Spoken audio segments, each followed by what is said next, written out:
Hey everybody, it's Wiley Hobbit. How's it going? Hope you're having a great weekend. Thanks for hanging out with us. We're here to raise some funds this weekend. It's all about TTRPGs, family, community, friends. Big thank you to D&D Play 20 for joining us on this special weekend. Just a little backstory real quick before we get into our gaming adventures.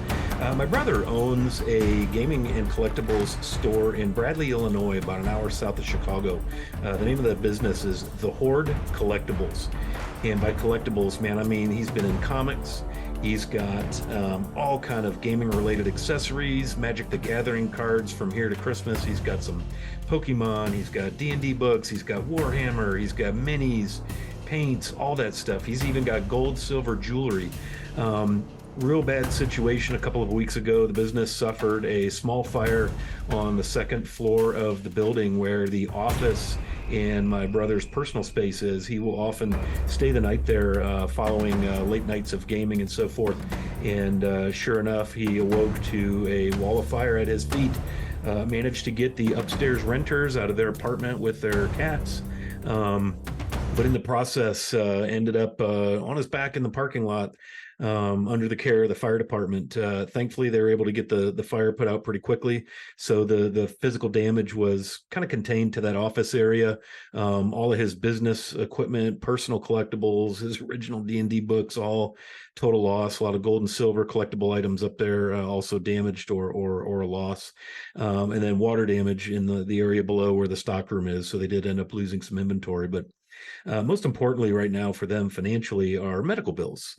They care flighted him to Loyola, the burn unit. They weren't sure exactly on the scene what sort of shape he was in, so they wrapped him up and got him up to Loyola. Thankfully, the good news is he suffered no burns by some absolute miracle, and also no damage to his lungs. He was in and out of the building a few times, alerting the upstairs renters and knocking that fire down with a couple of fire extinguishers to keep it, contained. So good news is he's okay. Also good is that they've secured a new space for the business, but he's going to have some medical expenses, significant ones, and obviously expenses related to moving the business. So anything you can do to help out, we're going to be putting a link to the GoFundMe account that one of his loyal customers set up.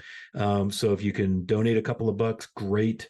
If you can't, that's okay too. Come hang out. We're going to celebrate some D&D in honor of my brother and the Horde Collectibles and Gaming, and very thankful he's okay, and super stoked that their business will rise again from the ashes, if you will, like the mythical phoenix. Super grateful to D&D Play 20, to Peter for all of the graphics you see with the overlays and the sound and all of that. It's all Peter. Phenomenal bit there. The Jen's doing DMing, Rio Lancelot's DMing, and then on the Wiley Hobbit channel, grateful for the support and the help I've gotten there, and for all of our players, and most of all for all of you hanging out with us all weekend. So thank you very much for that, and enjoy the gaming.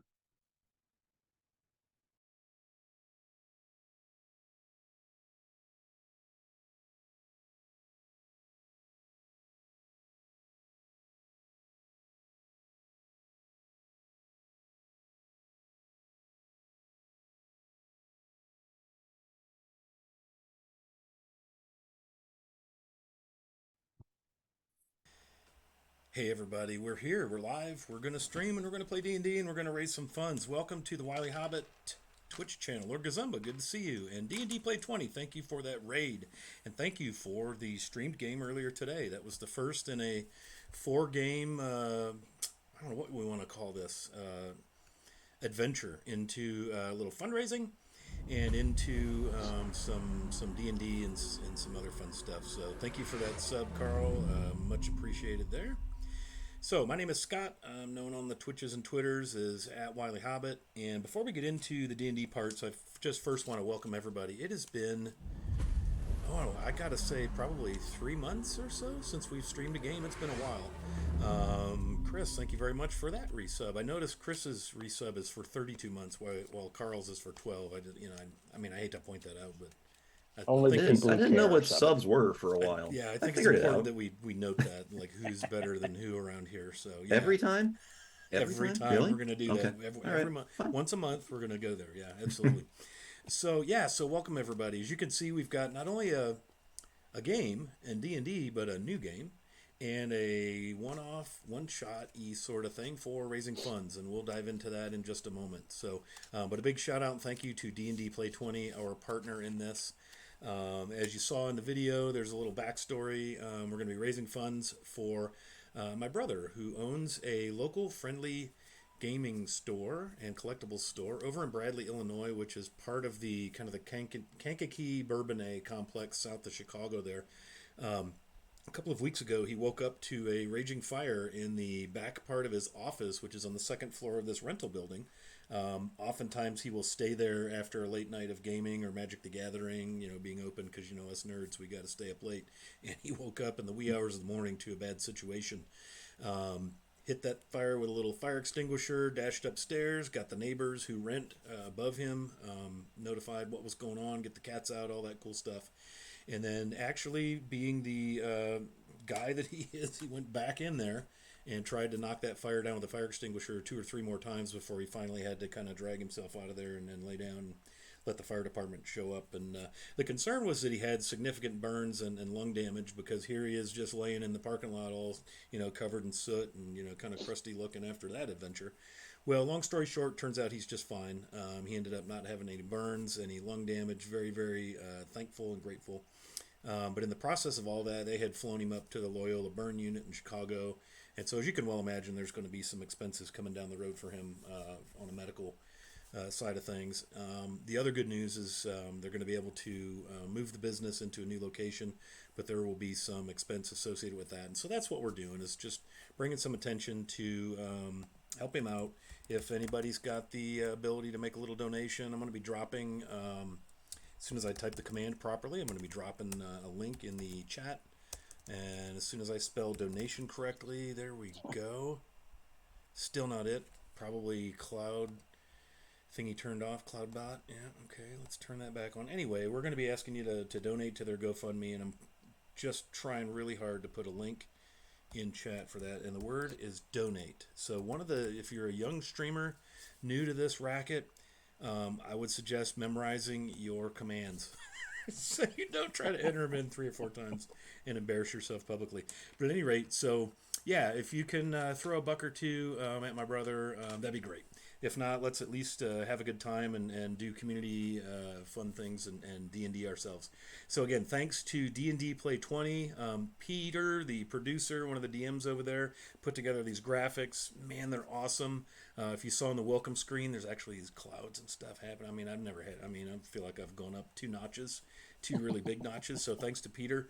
The Jen, who I think is in chat, just ran a great game, a really fun game over on their channel this morning. They managed to pull together like $335. So thank you very much. Move the donations total up to $880. So thank you so much for that, for your players, for DMing Jen, and then for your viewers and everybody who donated. So super cool, and we're off to a great start.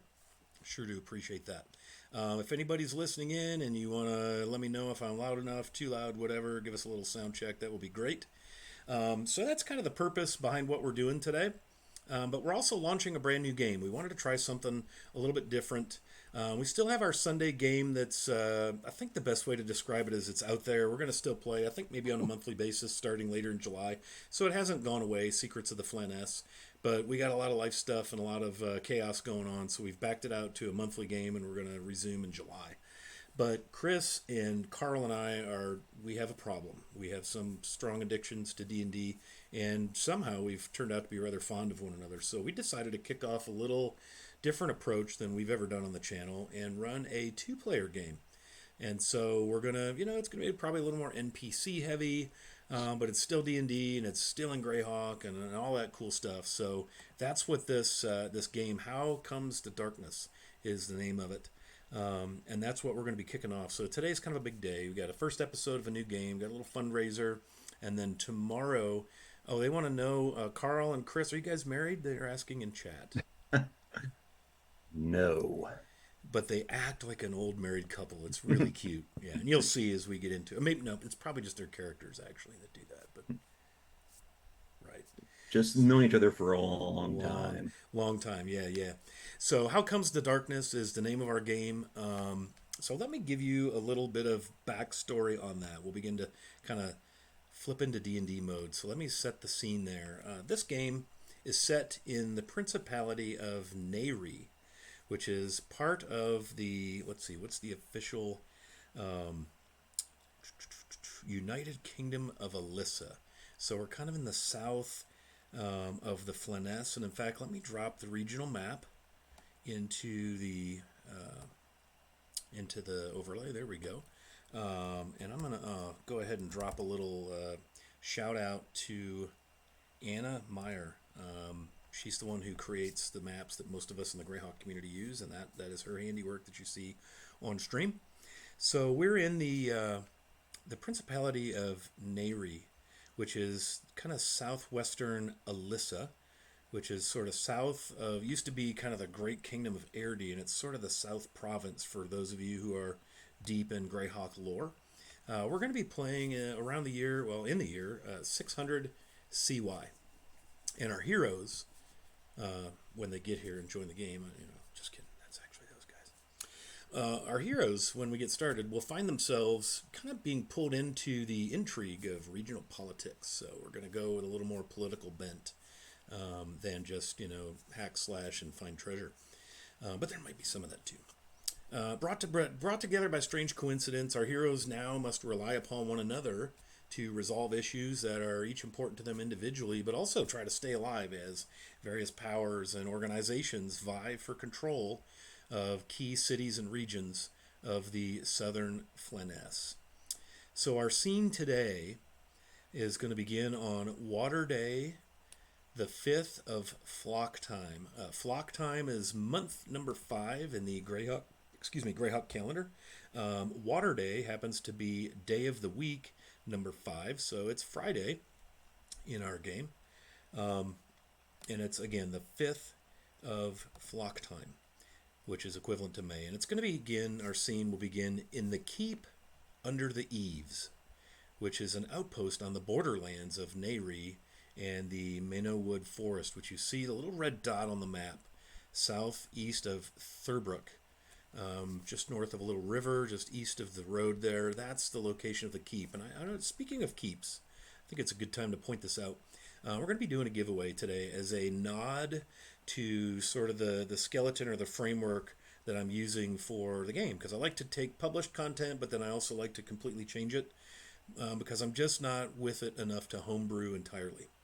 Just not quite that guy. So I kind of steal and deploy. So we're going to give away a copy of the module, The Keep on the Borderlands. And I'll open that giveaway up here after a little bit.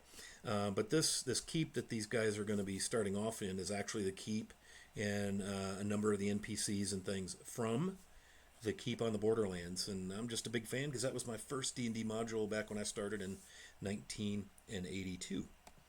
So the scene begins, Water Day 5, Flock Time, in the Keep Under the Eaves. Again, this outpost on the borderlands of the Principality of Neyri and the Wood Forest.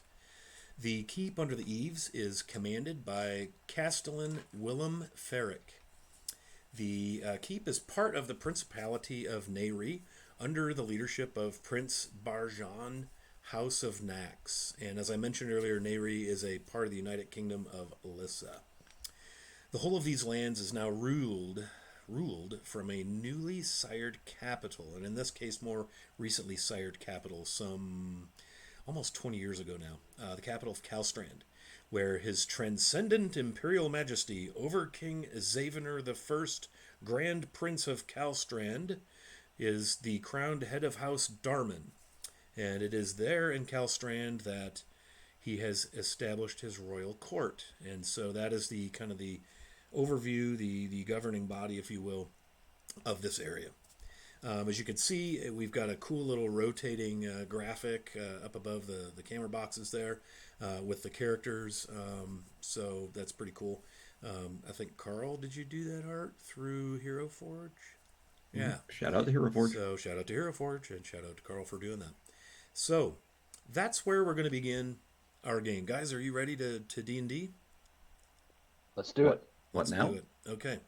Let's do it. let me make an adjustment here and get our first map. Very excited to still be attempting to use Roll20, which if you've followed us here regularly at Wily Hobbit, I'm not like a super technologically gifted individual, and I've just kind of begun my foray into the world of virtual tabletops. So I'm using Roll20, which is now probably antiquated and outdated by most people's standards, but it's where I can hang out and do stuff, and so that's what we're doing. So the scene opens actually in the tavern within the property, if you will, of the keep of the under the eaves. And let me pull a map just real quick. Here's just an overview or a headshot, if you will, of the keep.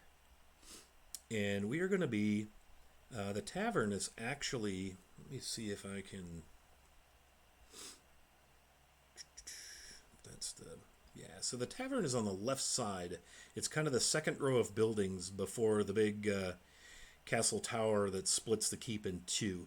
And it's that very end rectangular shape on the left side that abuts the western wall. But that is kind of an over top view of the keep. Each of those squares is a 10-foot square that you see on the map in the stream. I'm going to go ahead also and drop that map into the game for our gentlemen who would probably benefit from having a closer look at that. So bear with me just a second while I do that. But the scene is going to start as our character Blarg is entering the tavern inside the keep under the eaves. So Blarg, I'm going to have you go ahead and describe yourself, and when you're done with that, I will pick up on your entry into the tavern. Okay, hey everybody. My name's Chris, WikiVA on Discord and Twitch. I'm going to be playing Blarg, who is a highly skilled rogue mastermind linguist. As you can see, I really like to metagame and think of the most powerful combinations of characters I can find. And this is what I came up with. Now I'll describe Blarg, because I think that's really probably what you meant. Blarg is a goblin. He stands about 3 foot 8 inches. He's 25 years old. He's got coarse black hair that falls to his shoulders. His eyes are an orangish reddish color, and he's got yellowish green skin. He's wearing soft leather armor. He's got a bandolier that has 3 daggers attached. He's got a short sword at his side, and a warm black hooded cloak covers his body. So he's going to step into the tavern. Excellent. And when he walks into the tavern and the door shuts behind him, he's going to look around the tavern at the folks in the tavern, and he's going to he's still got his hood up, but he is going to say, he's going to walk in, he's going to look around, and he's going to say, as I scroll, he's going to say, "I know an elf maiden who eats curried potatoes." And he's going to look around at the inhabitants, at the customers in the bar, to see if he gets a reaction.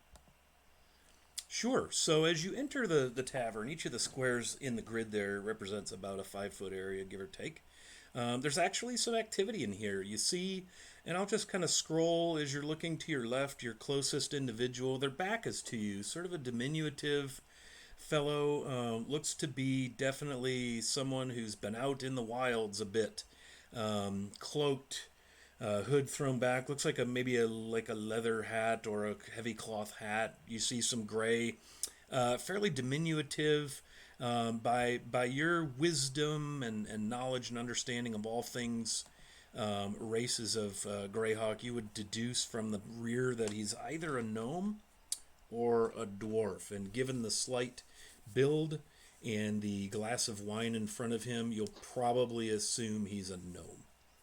At the other end of the bar, you'll see a large male, looks a little bit older, shock of dark gray hair, big mustache, big gray beard, wearing chainmail that is customary and familiar, what you see around the keep itself.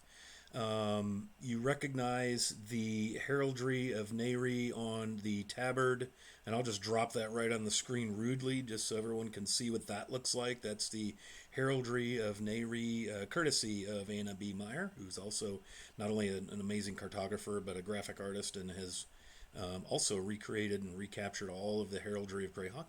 So there's the heraldry of Neri. You've seen a lot of that on tabards, breastplates, even banners and flags, adorning the towers and the battlements and the crenellations.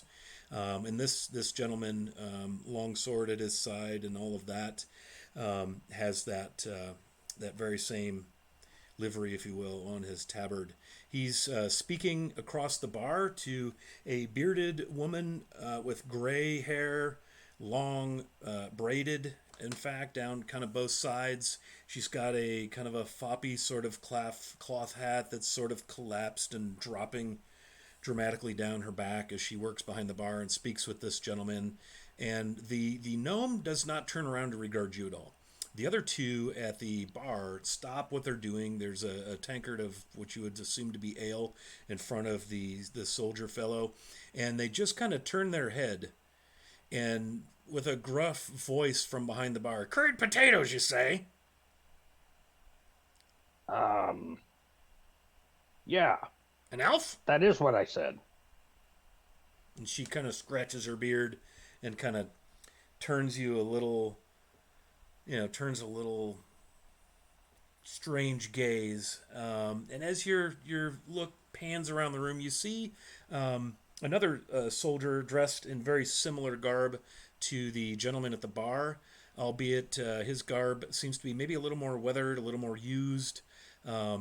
Doesn't seem to have quite the trappings decorating his visage, and wears a short sword, and there's a spear leaned against the wall, you would presume to be his, but the same livery, the heraldry of Neri upon his tabard.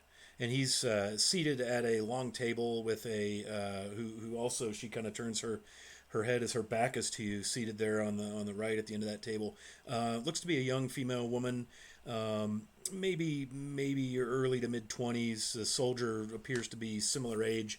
The other two at the bar that you could see, the gentleman you'd have to believe has got to be early to mid 50s, and the dwarf seems a bit timeless behind the bar there. And the soldier and the young woman turn to regard you, and then look over at Clara, the barmaid, and then look back at their meal of bread and cheese, and she's drinking a wine. He's got a tankard, and they kind of just look at you oddly and don't say anything and go back to their conversation. All right, so given that reaction, Blarg's going to go, and then he's going to move over to the bar, and he's going to take that stool, and he's going to sit right next to a shiny guy.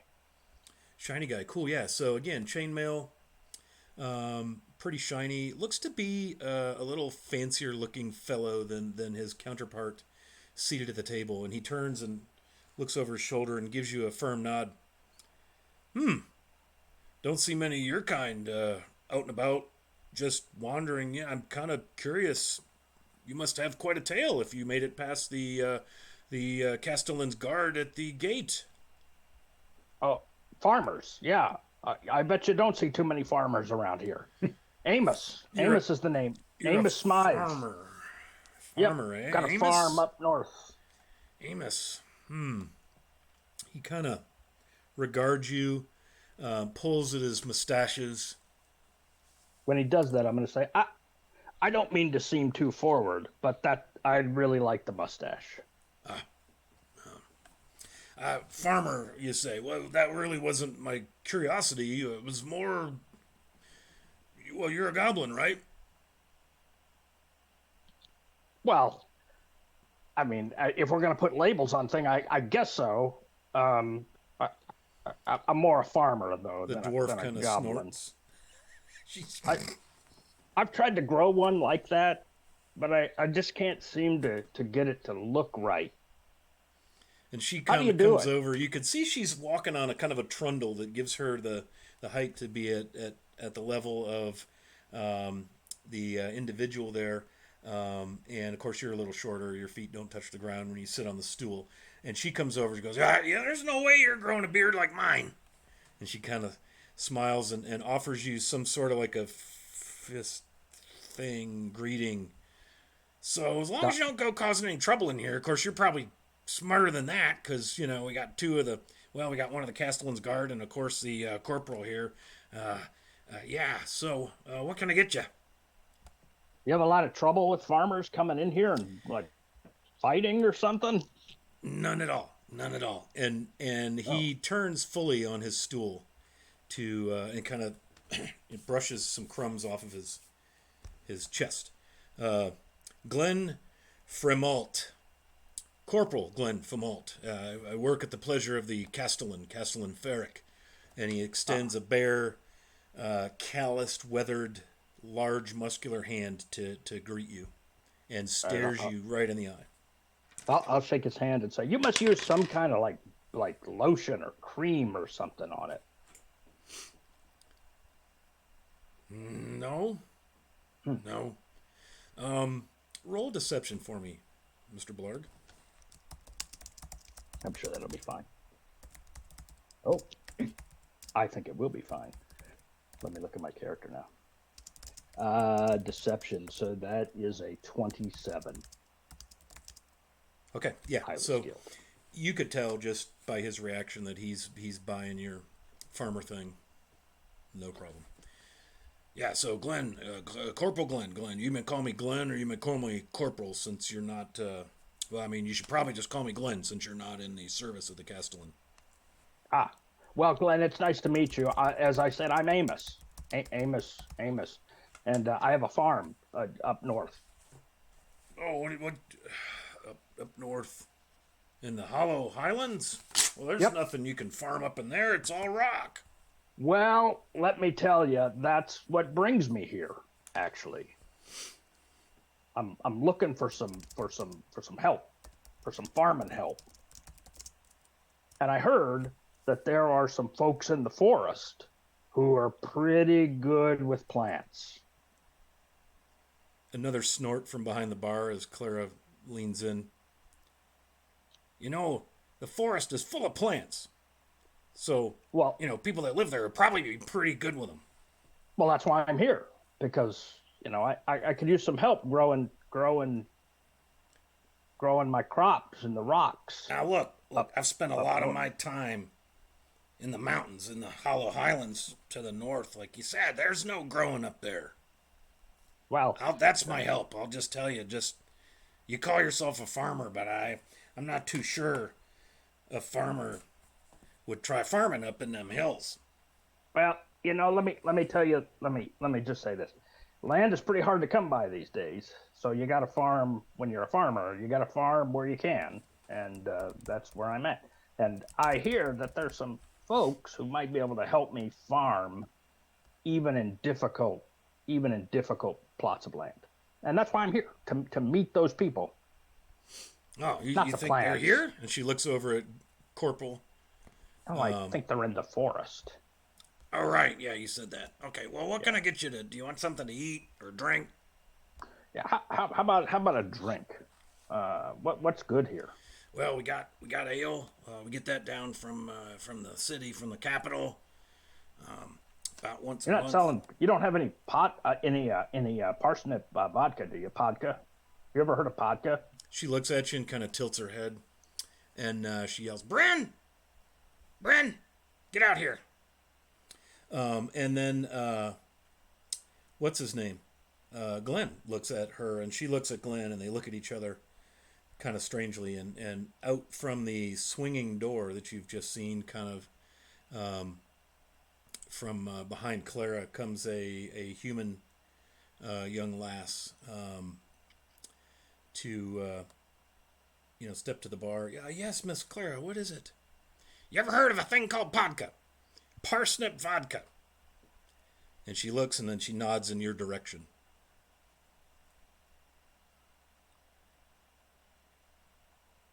Oh yeah, you've never heard of it? She shakes her head. No, ma'am. Never in my life. That's kind of what I figured, to be honest with you. Okay, well, me either. I didn't think it'd be a big hit. She How about how about an ale? Do you have that? Have you heard of that here? Now listen, no getting sassy, or I'll take you out back, and you know how that's gonna go. Amos is just yanking your beard. Careful of that. And you feel a knee, a metal covered knee, thump against yours rather firmly as Glenn kind of shoots you the side eye and gives you that look like, Yep. Watch the knee, Glenn. I think you should just have the ale, and it's good. Yeah. And he takes a big swig and wipes his, and That it's sounds dripping good. off his Hey, mustaches and the like. after a hard day's farming, there's nothing I like better than a nice cold ale. I mean, all the days up there farming got to be hard in the damn granite of them hills. Yeah. I'm telling you, you're me not tell doing ya. any farming up there. That's for sure. And Glenn kind of cocks his head at her and looks at her, and she looks at him with this knowing glance, and kind of walks over and leans over the bar. You know, he's not telling you the truth, right? She's not even trying to be quiet, and he kind of looks. Don't even get me started about all the rabbits. They're the worst. Rabbits are good eating. They're in the woods. You'll find those in the woods. There's some in the hills, but the best ones are down in the woods. They're a lot fatter. Too much Well, that's work what climbing brings- all over that rock for a little rabbit. As I said, that's what brings me here. I'm looking for people who know a lot about plants and rabbits. You know anybody like that? She kind of sits back and stops, and then it occurs to her she hasn't gotten your ale yet, so she turns around and grabs a like a pewter tankard off the rack and begins to pour your ale. And Glenn turns to you, regards you. He's got his tankard in his hand and takes a long drink. Again, more ale dripping out of his mustaches. Very nicely waxed, well manicured, kind of flowing down into his beard. I mean, there's an old druid in the woods with one of them furball types. They got there's a handful of druids. One main druid. They would know about stuff like that, I suppose. You'd maybe go out there and see if you can. And he kind of leans back and he breaks off a piece of bread and chews on it thoughtfully for a minute. Oratress. Mm-hmm. Yeah. My grandpa died of that. Or no. That's the name of the druid. Oh, Oratress. boy, Deep in that the- is a funny name for a druid. Let me tell you. Furball, I don't know much about them. They're big. You don't want to make them angry. They're a handful. Not real Well, swift maybe- in the uptake, though, if you know what I mean.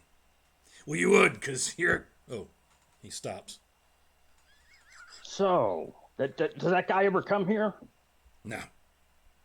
No. He wouldn't have any need to come in here. There's, by all his accounts, he's got everything he needs out there in the forest. Sounds like a pretty good farmer. That's probably who I'm looking for.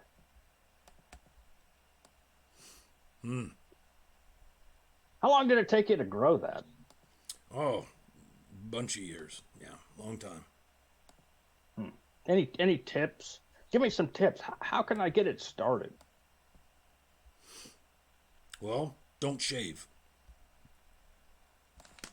That might be my mistake. That might be where I'm going wrong.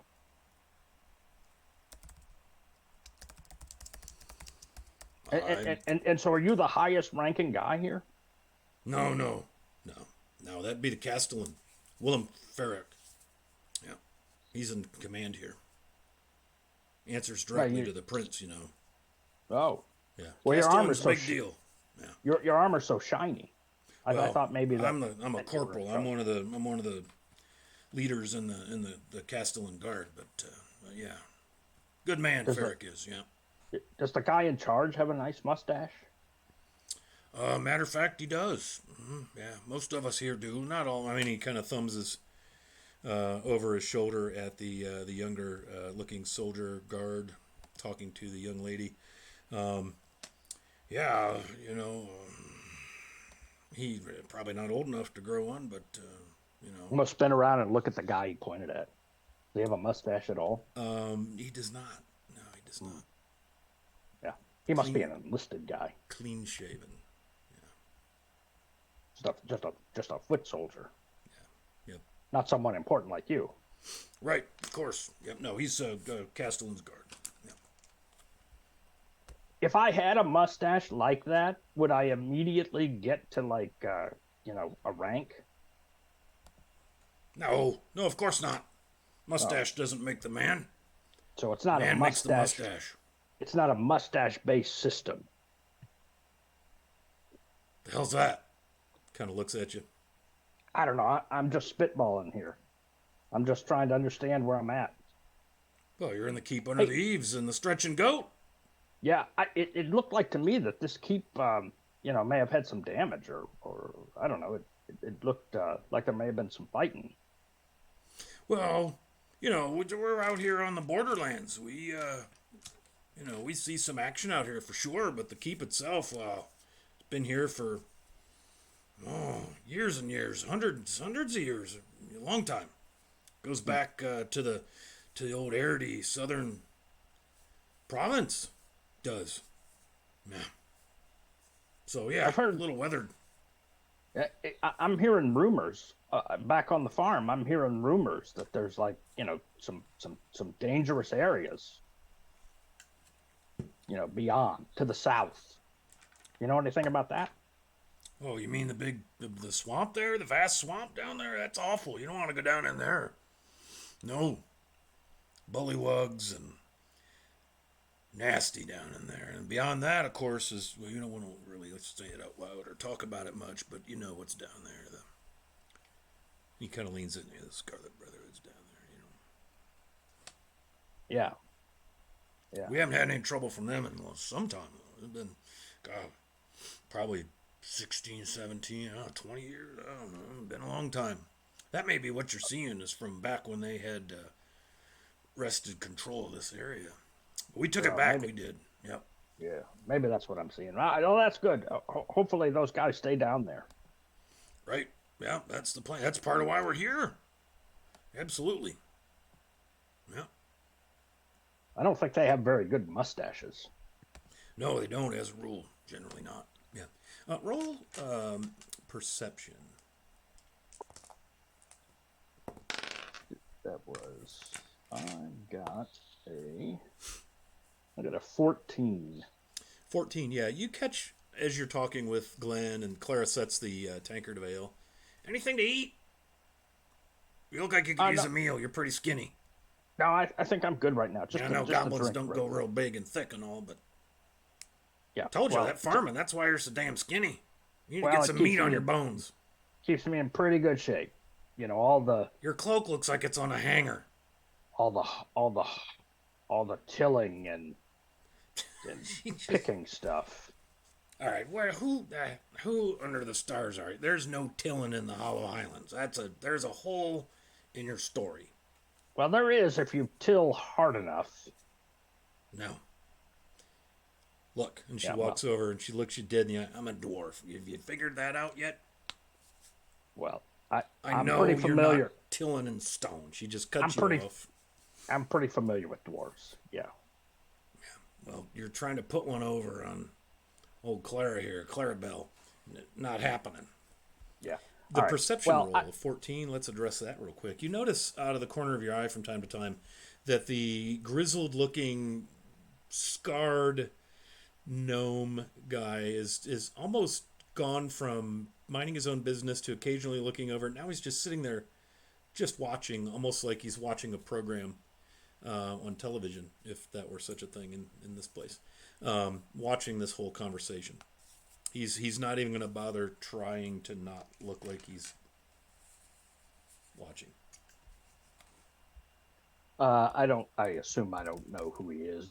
Never seen him before. No, you don't recognize him. He's pretty grizzled. Looks like he's seen his fair share of activities. Long gray, kind of a gnarly beard. Nowhere near as nicely kept as Corporal Glenn's beard is. Looks wise. Looks badass. Looks tough. Long dark hair with gray streak through it. Light blue eyes. with this leather armor that's kind of sort of earthy colored. Got a backpack sitting on the stool closest to the wall. Doesn't seem to be bothered at all by his proximity to the open fire behind him. And just looks very like a hard character. I'm gonna take a drink of the ale and I'm gonna look over in his direction. I'm gonna make eye contact. Okay. Yeah, he looks back, regards you, nods, doesn't say a word, picks up his glass of wine and sets it back down. You see, looks like maybe he's got a sling hanging from his belt. Looks like an adventurer probably, or some man of or gnome of purpose, if you will. I'm gonna say, Hebney Cragbean. He looks at you. Do you know him? I don't believe I do. Well, he's pretty angry, and he was a friend of mine. He's still a friend of mine. Hebney Cragbeam. Yeah. Whereabouts? Up in the Flanness, up north, further I mean, north. we're in the Flanness. Yeah. But I mean further north. You know. Like up in Cabrick's them. Cove. Up You know in those- Cabrick's Cove? No, don't. You up north in the granite, rocky, barren highlands where you do your farming? No, north? no, not that far north. South of that, I guess. Yeah. Cabrick's Cove. No, never. So who's this Hebney? Am I supposed to know him? Do I need to look out for him? And he kind of looks over his shoulder. No. You just kind of remind me of him, except you don't look anything like him, really. So, how is it then that I remind you of him? I don't know, just something about you. Maybe it's the blue eyes. The name's Amos. Yeah, I got that. Yeah. What's your name? I'm the Rockhound. The Rockhound. I like it. Like, what is that? What do you do, He kind of Rockhound? reaches down for his sling and sort of stands up on the rungs of his stool that gets him another 3 inches of, really foreboding gnomish height. Are you mocking me? Oh, Because you don't want to be mocking me. what do you do, Rockhound, And for you a living? You feel a knee, a metallic knee, thump yours again. And you Come hear on. this voice. He hunts orcs, orogs, ogres, deep into the woods. Yeah, He don't seems- mock the He rock. seems kind of angry. No, he's the rockhound. Truth be ally. told, that's what reminds me of Hebney. The anger. Yeah, they're both kind of angry. Fandel kind of stands up and moves his hand off his sling when he knows, yeah. I mean, you just could tell by the way he's looking at you that he knows what the conversation is over there, and he kind of nods at Glenn. Like, I got this nod. So Well, I'm gonna turn you're back not and say, farming up there, and you're looking for someone in the forest. I spend a lot of time in that forest, the Mennowood. yeah, I could probably. You got a question? You ain't farming up in them highlands. well, I'm not. Yeah, I'm right here right now, and I'm looking for that druid guy. I think. Ortis? You know him? Oh yeah. Yeah, we go way back. Ortis and I. One of them big Yeah. furbolg fellas, like Corporal over there says. Yeah, I don't think I've ever met one of They're those not- guys. They're not real swift in the uptake, but they're good folk, and they're good to have in the woods and in a battle. That's what he said. But you just have to sometimes got to explain some things slowly. Yeah. Well, that's my To- specialty. I don't think it is. No, I Well, don't. You well- kind of remind me of them furbolgs. No. I think once you get to know me, that's my specialty. You want to get to know me better? Nope. I mean, we could particularly. travel around. I I like. would like to finish like- my wine. Yeah. Well, it's good to meet you. Right. And he just kind of looks down and sits down and just stops talking to you. I'm gonna turn back to Glenn and say, I'm probably lucky to be alive. No, he wouldn't. He wouldn't run you through right here in the tavern, but you might watch your back if you ever find yourself out in the woods by yourself. If you cross him, he knows his way around out there. Good fella, very good fella, good ally here, the Castellan and the keep. Oh, that's good. We're better for him being here. Yeah, I can see why you think that. And he finishes his ale and sets it down. Can't have another tankard. Still working. Mighty fine though, Miss Clarabelle. And she kind of smiles and tries to reach over and mess with his hair, and he just grabs her wrist and slams it down on the bar, and they both kind of have a good cackle and a good laugh. Yeah. It's an interesting place. Yeah, the stretching goat. Yeah. Make a good goat stew in here, and a good goat steak, and a good goat rack of ribs. They can make a goat go a long way. Out here in these parts, you got to do that. Got to stretch your resources, and he kind of pauses to see if you pick up on his play on words. Everything but the bray. Am I right? Right. And he kind of picks up his tankard and almost knocks yours over when he hits yours with it. You're all right, Amos the Goblin. But you ain't farming up in them rocks, I'm told. So, if you're spinning a tale, just know that you're talking to the corporal of the Castellan's Guard. Corporal Glenn, let me tell you something. Bear that in mind. Just because others say you can't farm up there doesn't mean you can't farm up there. I'm gonna trust my girlfriend here, Clarabelle. And she smacks his arm. She goes, "You ain't no girlfriend of yours. Hell no. You smell bad." Well, the next time you dine on a lovely piece of eggplant, you thank Amos the farmer. The hell's eggplant? Oh, well, you'll know soon. Soon my eggplant will reach the keep under the eaves. Wow. You'll enjoy it. And you can thank Amos the Goblin. Be on the edge of my seat waiting for that to happen. Your friendly goblin farmer. And he stands up, kind of pats you on the back. Seems you've made a good acquaintance, at least you hope. And he kind of finds his way across the tavern floor and goes and has a seat over with the two younger, over there with the kids. And you're left to your thoughts there. Clara, sure you can't get you anything to eat? Goat's real good here. Make it 6 ways. The corporal said you have a really great goat stew. We do.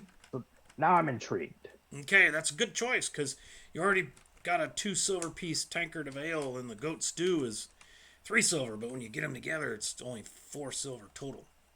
Wow. Well, you can't beat that. It's our drunken goat special. Well, Tankard of ale and a steaming bowl of stew, and the bread's on the side free. I'll get you some. Wow. Bryn, drunken special. Great. Drunken goat. And you hear muffled something coming through the swinging door back in the kitchen. That sounds good. I'm looking forward to it. So the tap room falls a little more quiet than it had been in the last 10, 15 minutes, except for some muffled conversation over at the table. Clara behind the bar, wiping things down, cleaning things in and out of the swinging doors. She brings your bowl of goat stew, and it's in this crockery bowl. And it's like a big, large salad bowl, and it's probably 3/4 full with this very dark, thick broth. Smells almost as if there might be some red wine in the base. There's thick potatoes cut, carrots, parsnips, onions, and big, tender chunks of dark red goat meat. It's got a very herbal rosemary and thyme aroma, very earthy, very toothsome. And she hands you a nicely carved and polished wooden spoon and a couple of napkins, paper napkins to wipe off your face. And there's a chunk of thick crusty bread on a plate that she sets down with it. Oh, thanks. This looks great. It is. My own recipe. I'm gonna start eating it. Yeah, it's good, man. It's really, really good. Sticks to your ribs. You'd think in the 5th month of the year, what did I say that month was called again? Get to my notes here. In flock time, you wouldn't think like a hot steaming bowl of goat stew would be what the doctor ordered, but apparently it is. It's really good. I'm gonna eat it and make all the great yummy noises. Okay, good. So we're gonna go ahead and sort of fade that scene slowly and gently, fade that to black, or just flick it off, whichever. And we're going to cut over to the outside of the keep. And you guys, could you see that map in Discord that I put in there?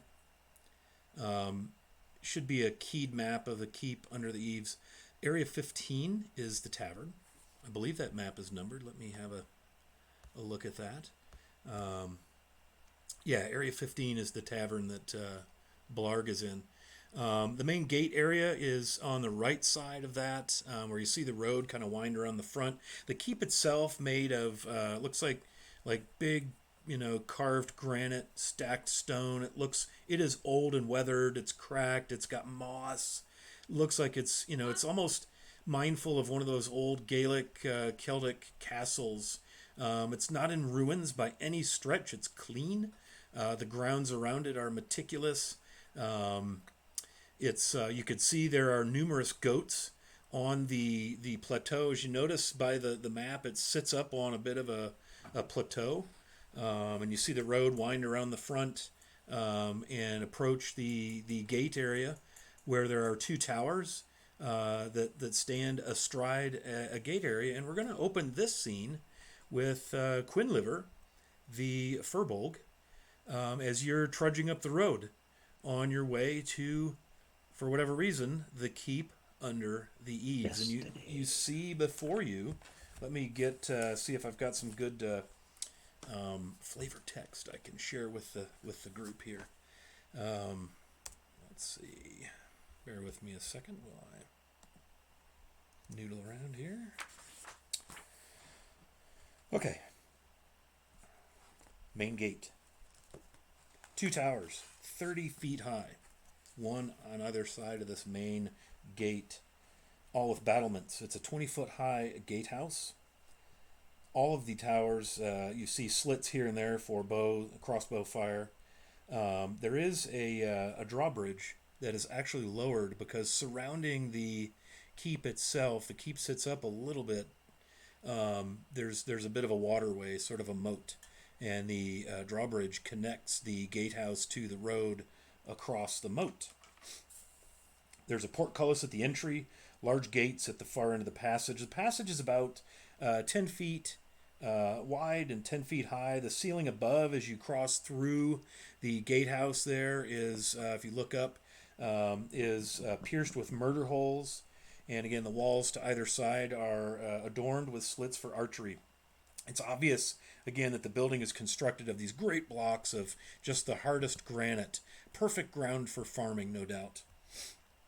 And you can see the whole place. It's commonly built of this material.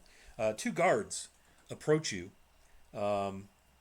as the portcullis raises and you walk through, and they greet you. They are humans.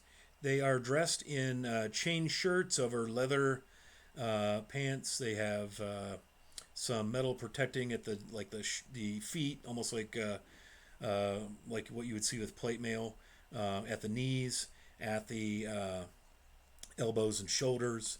And they stop. They have spears. Each has a short sword on his side. Announce yourself, that the castellan may know all who enter. And they have that the heraldry of Neri upon their chests. Okay, well, so Quinliver is Furbog, as I already established. He's about 7'4". He's got kind of chain and leather armor on each thigh. There's like a hand axe and a little sheath for easy grabbing. On his back is a very large battle axe. And he's got sort of pouches and a cloak, the typical adventuring type stuff. his expression, kind of his resting face, could best be described as kind of country simpleton, kind of that half smile where you're never sure he's actually following your conversation or he's just smiling to be polite, but at least he's paying attention. So when they approach him, he'll go, "Oh, hey fellers, Quinn Liver Woodgirder. I gotta go meet someone." Well, Mr. Woodger, Woodgirder, I guard the woods. Quinliller, Woodger. Quinn Liver. Us fur balls, we ain't real big on names, but like when They I was kind of look at each born, other and laugh, and when I was born, my mom, my mom said, "Oh, well, it's a boy." My pa said, "Oh, all right," and then my mom said, "We're going to give it a name because all the elves and one of them humans raises and his hand dwarves to cut you off. Like, oh, hi, excuse how you me, doing?" state your business, Furbolg, whatever your name is. Don't need the whole story. Yeah, well, but it's a good story. Anyway, well, I told you I'm here to. I gotta go meet someone. Who might I that have been be? sent here. I have been sent here by the great druid of the woods, Arthritis. They look at each other. They look at you. Don't know no arthritis. The druid feller who lives in the woods. And I got some. Yeah, well, I did not name him. You'd have to talk to his parents. I don't know who they are. But yeah, no, He stops you sent me again, here. and he Hi. look. Every time he puts his hand out, I just kind of wave back at him. Oratrice. Say that with me. Oratrice. Arthritis. Okay, Arthritis. so That's what's what he got said. to do with So any you of know this? him. So you do knows him. I know of him. See, he sent me here. I got some message. Who I'm supposed to give it to the castle man of Wilberferric and a goblin feller.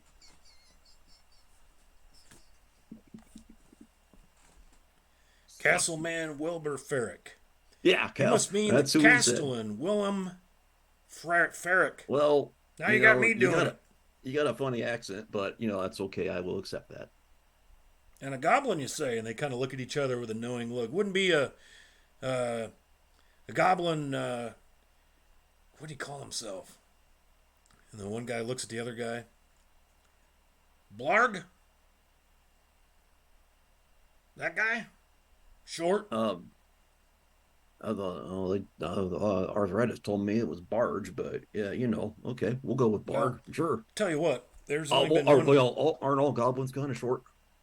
Most of them. Well, of course, most every one of the people are ones short I've killed compared to has me. been. We were concerned when he showed up. We don't see too many. No goblins coming in here. We usually kill them because they're usually up to no good, blowing things up and tunneling and causing no end of mischief in the woods. You probably know about that. You're a Oh woodsman. yeah, boy, I've had to ask a few of them to leave.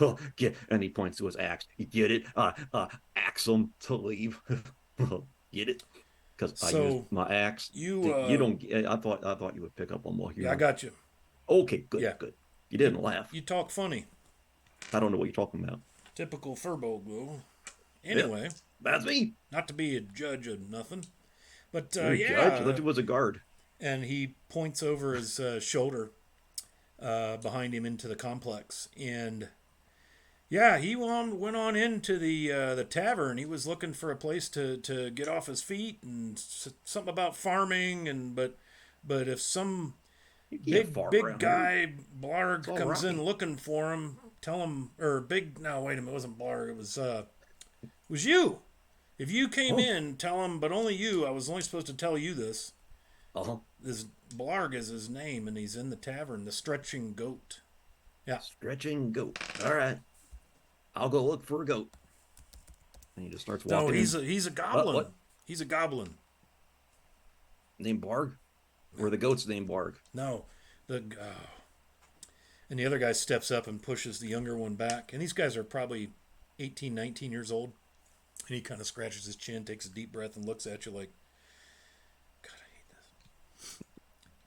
The goblin's name is Blarg. He is at this tavern. The tavern is called the Stretching Goat. Did you see all the goats outside the keep? Oh, yeah, I had a good chat with some We of eat them. them. We stretch them a long way. Stretching Oh, Goat. I thought That's they the were name of the pretty tavern flexible. because they make the best goat stew and goat chops and goat ribs and goat steaks and Oh, You eat some? Goat fajitas. It's real good. Yeah. Ooh, fajitas. Some Ooh. place called Tex-Mex. I don't know where it's from, but it's very good. Anyway, That you is can wow. find Oh, Blarg the Goblin oh, in the Stretching Goat Tavern. If you go straight on across the Inner Bailey here uh-huh. and just follow this lane all the way Okay. through, the And he just last starts building walking. on your right up against the far, not yet, He's hang already on, I'm walking. telling you where it is. Good luck! He's already walking. And you hear Nope. the clink and the of the portcullis slowly lowering. Everything here is rutted and muddy. The grass on the outside is cropped short and tight to the ground thanks to the numerous goats inside the moat who are grazing. Numerous humans, out there tending to them. They look like farmer shepherd type commoners, but you did see again on the various corners and areas along the wall, you saw numerous of these Castellan guards of the Castellan patrolling, all in that same tabard, the heraldry of Neri, all of that. And you make your way in, and you can go straight due west. And as he said, there's a fountain area that he was trying to tell you about. And right by the fountain is the entrance to the Stretching Goat, if you wish to go there. And the bleak season's here. Good to see you, Bleak. I will head that way. Any of the goats that are nearby, I'll probably, like stop and just greet them, say hi to them, kind of kneel down, give them little scritches There on are the chin. no goats inside the Inner Bailey. They are all outside, Oh, they're outside. the walls Okay. of the keep. Yes. Misunderstood. Absolutely. Yep. Okay. Yep, that's fine. Well, I would assume you probably stopped and had a couple conversations on the way in. on the way in. Oh yeah, absolutely. I got you. So, all right. So well, yeah, just a brief walk. Again, each square being 10 feet. As you can see, it's not a huge complex by any stretch. The darkness on the map marks the roads. Again, rutted. Little. It's been wet. It's spring, or early summer, if you will. And so things are tracked up with hoof prints and boot prints and all of the like. You see mostly Castellan guards, a few folk here and there, but it's pretty quiet at the moment. I would say it's probably midday. Let's just choose that as the most obvious and simple thing to give ourselves some time. And so you make your way to the Stretching Goat. And I'll go ahead and throw that map up. If you want to pull your token onto the map, that would be just tremendous. Let's see here. I got to get that map back up. There we go. Let me zoom out. So that tile area, brick area out front, that's actually dirt. It looks like bricks and tile. And you can see kind of the fountain there. But yeah, if you want to drag your token, your character, right onto the map there. trying to. I'm trying to. It will not. Is it there? Nope. That's just grab your actual, like from your journal. Just grab your actual character, where it says Quinliver. Yeah. Just grab that sucker and drag him onto the map. There. Now he's dragging. All right, good deal. There he is. There's Quinliver. So now you can see. I want to point out on the stream, we've got this. In case you're wondering what that artwork that's just randomly flashing next to me. Those are our characters. Of course, Blarg is the hooded gentleman with the green complexion and the flaming sword. And then Quinliver is the fetching, tall, beefy, fur-bulgy guy with the beard and the funny ears and the top knot. And so Blarg, Quinliver. You approach heavy wooden doors, a couple of brass fixtures there. You can easily pull those open and walk in. Okay. Yep. He will open the doors and he will walk in. Very good. Much like this. So you enter, and again, wood plank floor, very worn. Again, the whole keep itself, very old structure, but again, meticulously cared for. The doors open. You could tell they're oiled. They open noiselessly, easily. And you enter, close the door behind you. You see the back of a diminutive-ish figure on a stool with a glass of wine at the closer end of the bar. They have some sort of a hat. There's a staff leaned up, a sling at his belt. You see some dark, long hair with a few streaks of gray in it. There's a figure at the bar, if you want to describe yourself, Blarg, for Quinliver.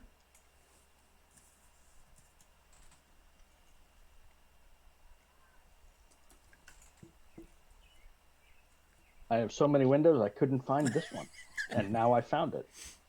Welcome back. So what Quinliver I think would see is a small, just under 4 feet tall figure sitting at the bar stool. What looks to be an empty bowl of something in front of him. Um, he's he's got a cloak with a hood that's up, so you wouldn't see much more than that. But he's got a glass of what's probably a mug of what's probably ale that he's working on, and that's what you would see. You'd probably notice a short sword hanging from his belt. You see bustling behind the bar, walking up and down kind of a platform to keep her diminutive dwarf frame at the proper height to greet customers. You see Clara, bearded, braided hair. You see her token there, keeping the bar clean in and out of the door at the north end of the bar, if you will. And then you see a soldier dressed in the same, two soldiers actually dressed in the same livery as the fellows you've seen about the keep. And they're seated at the table having a conversation with a plainly but cleanly, nicely dressed young lady, hair all pulled back, and they seem to be just engaging in a conversation. So none of them look goblinish to me. So the two figures, I really can't make out much of them, but they're both pretty shorter, shall we say, and they're both sitting at the bar. Okay. Yep. Well, he'll kind of look around, all right, and he'll walk over. He'll go to the corner of the bar, and he will turn to the fellow to his left, and he'll kind of hey feller, what was I supposed to say? I was supposed to say something. Yeah. I put your grandma's biscuits in my pantaloons. He sets his wine glass down and looks over at you. Is he a goblin? You did what now? Roll me a straight up intelligence roll. Add your proficiency. Add you think 2. I have proficiency? And I'm telling you to go ahead and add that proficiency to it. Whether or not you have it, I'm going to let you use it, buddy. So I'm telling you, man, add that proficiency. Roll intelligence. I will add 0 to that roll. You're looking to... I mean, your proficiency bonus. What's your proficiency bonus that you would get if you plus, had okay. it? Yeah. Well, then just I got add a that 21. sucker to it. Yeah. 21. 21, yeah. So you had a DC 14 because it's been a while, but you know this guy. You recognize him. You've seen him in the woods. You've seen him talking to, what's his name again? Oratrice? Arthritis. Arthritis. Druid. Yep. And he looks and he kind of rubs his eyes and you recognize him. This is, you know him kind of by his street name, if you will, the Rockhound, but it's old Fandle Penlock. He's a gnome. He's, you're pretty sure he's probably something like a druid or something. He's a man of the woods, the countryside. He knows a lot about a lot, and you know he absolutely detests orcs and all their ilk, orogs, ogres, trolls, but particularly orcs and orogs. He hates them. Makes it his business to hunt them down and kill them. Hey, feller, I'm sorry. I thought you was a goblin for a minute there, but you's that old Finrock bedrock feller that likes to hunt orcs and such. Furbolg. Yep. I don't remember which one you are. I'm Quinliver Woodgirder. Yeah, no. I guard the woods. Still the woods that you go and hunt orcs in? Still don't. Them woods? No. This is a guy, this guy's kind of like an urban legend guy. Like he's kind of a celebrity, if you will.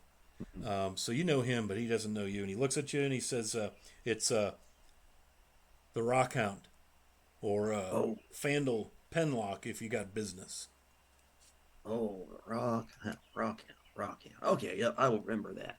Yeah, so anyway, he's not a goblin. I'm not a goblin. I'm clearly not a goblin. That guy over there, Amos, now that's a goblin who claims to be farming. Get this. He claims to be farming up in them hollow highlands from which the granite of this keep was whatever you call taking granite out of the mountains. I don't think he can grow much up there aside from rocks.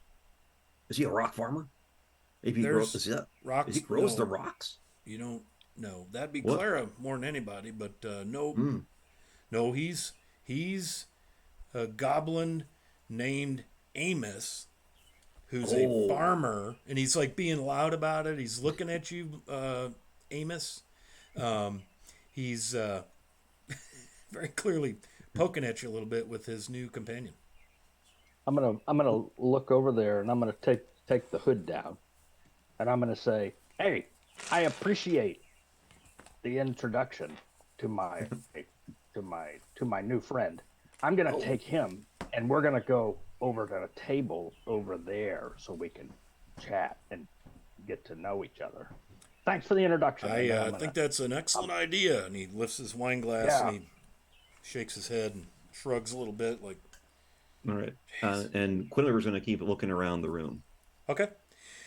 Clara comes over to where you are. Hey, do you need something to drink there, big feller? Oh, I sure could go for some coffee. I've had a long walk. Right, very good. By the way, you You see take any anything other? in your coffee? You got a Um. good goat's milk. Oh, ooh, all right. That sounds good. Very good. That's just Um. a 5 copper. Five. Oh, right, money. Okay. And he'll throw. Kind of pulls them out. He'll throw a silver on the. Ah, I'll get you more copper back. Oh, oh, okay. Your change. But I don't want to change.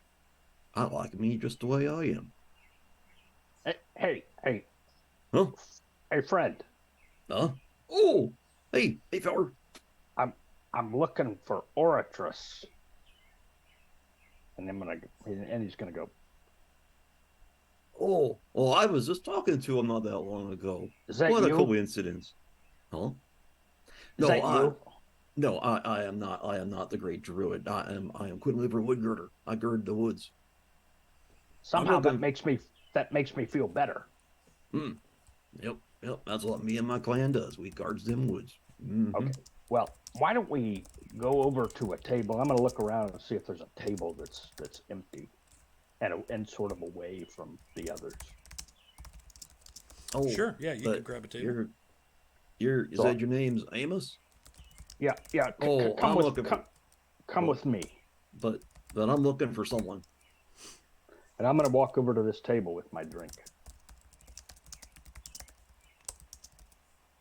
Oh, that's the only goblin. Maybe he. Oh, and I'll kind of elbow the rock down. Oh, I wonder maybe he knows Blarg. Oh, I'll go over there and talk to him. Oh, you don't know Blarg, do you? Kind of cocks his head. No, I do not. No. Okay. Well, maybe because I don't want to judge. I'm not I'm not one of those guys like every goblin knows every goblin. But since there's not a lot of them around, there is a chance that Amos might know Blarg. But I really don't want to tell you all this, but I'm really mainly waiting for my coffee.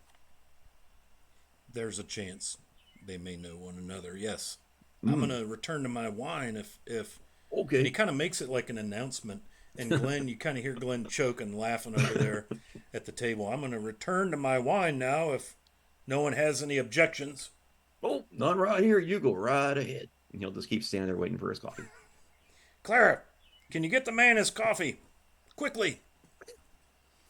And she comes over, kind of here. It's kind of slops it on. It's got a little, again, like an earthenware crockery mug, and it's there's like a little, crockery thing full of milk and a spoon and a saucer and everything. And here you go. Oh, Here's your. oh, She hands you a small pile of copper back, the change from your silver piece. oh, oh, thanks. 15 copper there. Oh, that's a lot. Wow. Okay, thanks. I didn't want to leave because I wasn't sure if you could find, I didn't want you to think I left or something. So, well, thank you so much for the coffee. Now where'd the goblin go? Oh, there he is. And we'll make his way. Yeah, so she goes back to cleaning, shaking her head, looking over at Glenn. Glenn's looking at her. The rockhound looks at Glenn. Glenn looks at the rockhound. Everybody's looking at everybody, and then they're all looking at you. And by you, I mean you two.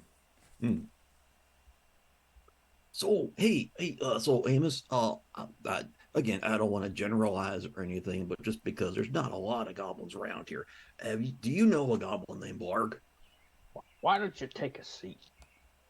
I don't think they want you to take the seats out of here. Why don't you sit down? You're standing over me makes me nervous. Oh, okay. He'll sit down. He's still taller than you. But... Now, Blarg's going to look around. Now, let's be quiet for a second. Okay. All right? No. Let's be quiet for a second. Oh, I am. And whatever you do, Mm-hmm. what I'm about to tell you, Mm-hmm. don't shout it out loud. Oh, all right. Just kind of keep it to yourself. Gosh, good thing you led with that. You with me? Yeah, I'm right here. All right, well, let's check and make sure we got it. I'm Okay. going to do what? I'm going to tell you something, Oh, and you're going to do what? I'm not gonna take this chair out of here. Oh, No. oh, and I'm not gonna shout out what you're about to tell me. All right. I'm Blarg, and I'm looking for Osric. I thought you was I forgot his name. Oratress. Oratress. I'm looking for What? Oratress. Oh, I thought you. Oh, he thought your name was what? Why did he think you was Amos? That's confusing. Things is confusing already as it is. Well, But if let's let that go for a second. is that your middle name? Can you take me to Oratress? Oh, well, of course I can. He's in the woods. And the woods is my home. I know them woods. Good. So Because but wait. But when I stepped in, I said the secret phrase, and you was supposed to say something back to me. I don't. Yeah, you didn't say the secret phrase, but that's okay. That's what arthritis told me to say. No, we'll skip that part. It was something like that. It was pretty long. I tried to write it down, but I just stopped. Can you take me to him? I can, but I'm also supposed to see the castle man Wilbur or something. Arthritis Okay. sent me here with a message. Supposed to find the castle man and supposed to find you. So I found. Okay, well. I'm halfway there. Yeah. So far, you're 1 for 2, Yep. which is great. Yep, that's pretty good for me. Yeah. So I can help you find the other guy. Oh, that's good. That's a relief. Can I drink my but then- coffee first? But yeah. Oh, yes. good. But then we'll need to see or we'll need to go see Oratress. Yep. We can do that. Yep. What's your name? Oh, I am Quinliver Woodgirder. Okay. See, when I was born, my mom, my pa, they was like, okay, we'll give them a name. On 3, you say the first thing that comes to your mind, and I'll say the first thing that comes to my mind. And then they went 1, 2, 3, and my pa said Liver, and my ma said Quinn, and my pa said Liver Quinn, and my ma said that's silly. How about Quinn Liver? My pa said whatever. So I'm Quinn Liver. That is a great story. Mm. That is Yep. that is good to know. I'm going to Yep. tuck that away for future reference, I guess. Mhm. Yep. You never know when it might come up in conversation. And so, what is it that you do? I guard the woods. I thought I made that kind of clear. Yep, my clan and I, we lived in the woods a long time, like many generations, all the way up to like my great. There's a lot of greats. Pa, and he's like 744. He kind of he's not real fast. He doesn't hear very well, so we kind of just moved him to a clearing, a little glen, kind of in the middle of the woods, and it takes him like all day to walk around it. But at least he's feeling productive. Well, that's good. And what do you guard the woods from? Oh, all kinds of things like fellers coming in there looking to do bad things, hurting people, hurting the woods.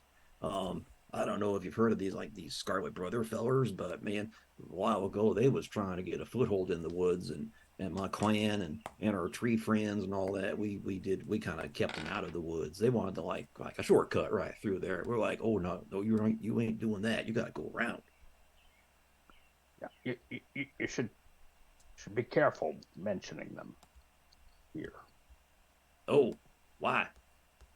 Well, I think they're everywhere, and you have to be careful.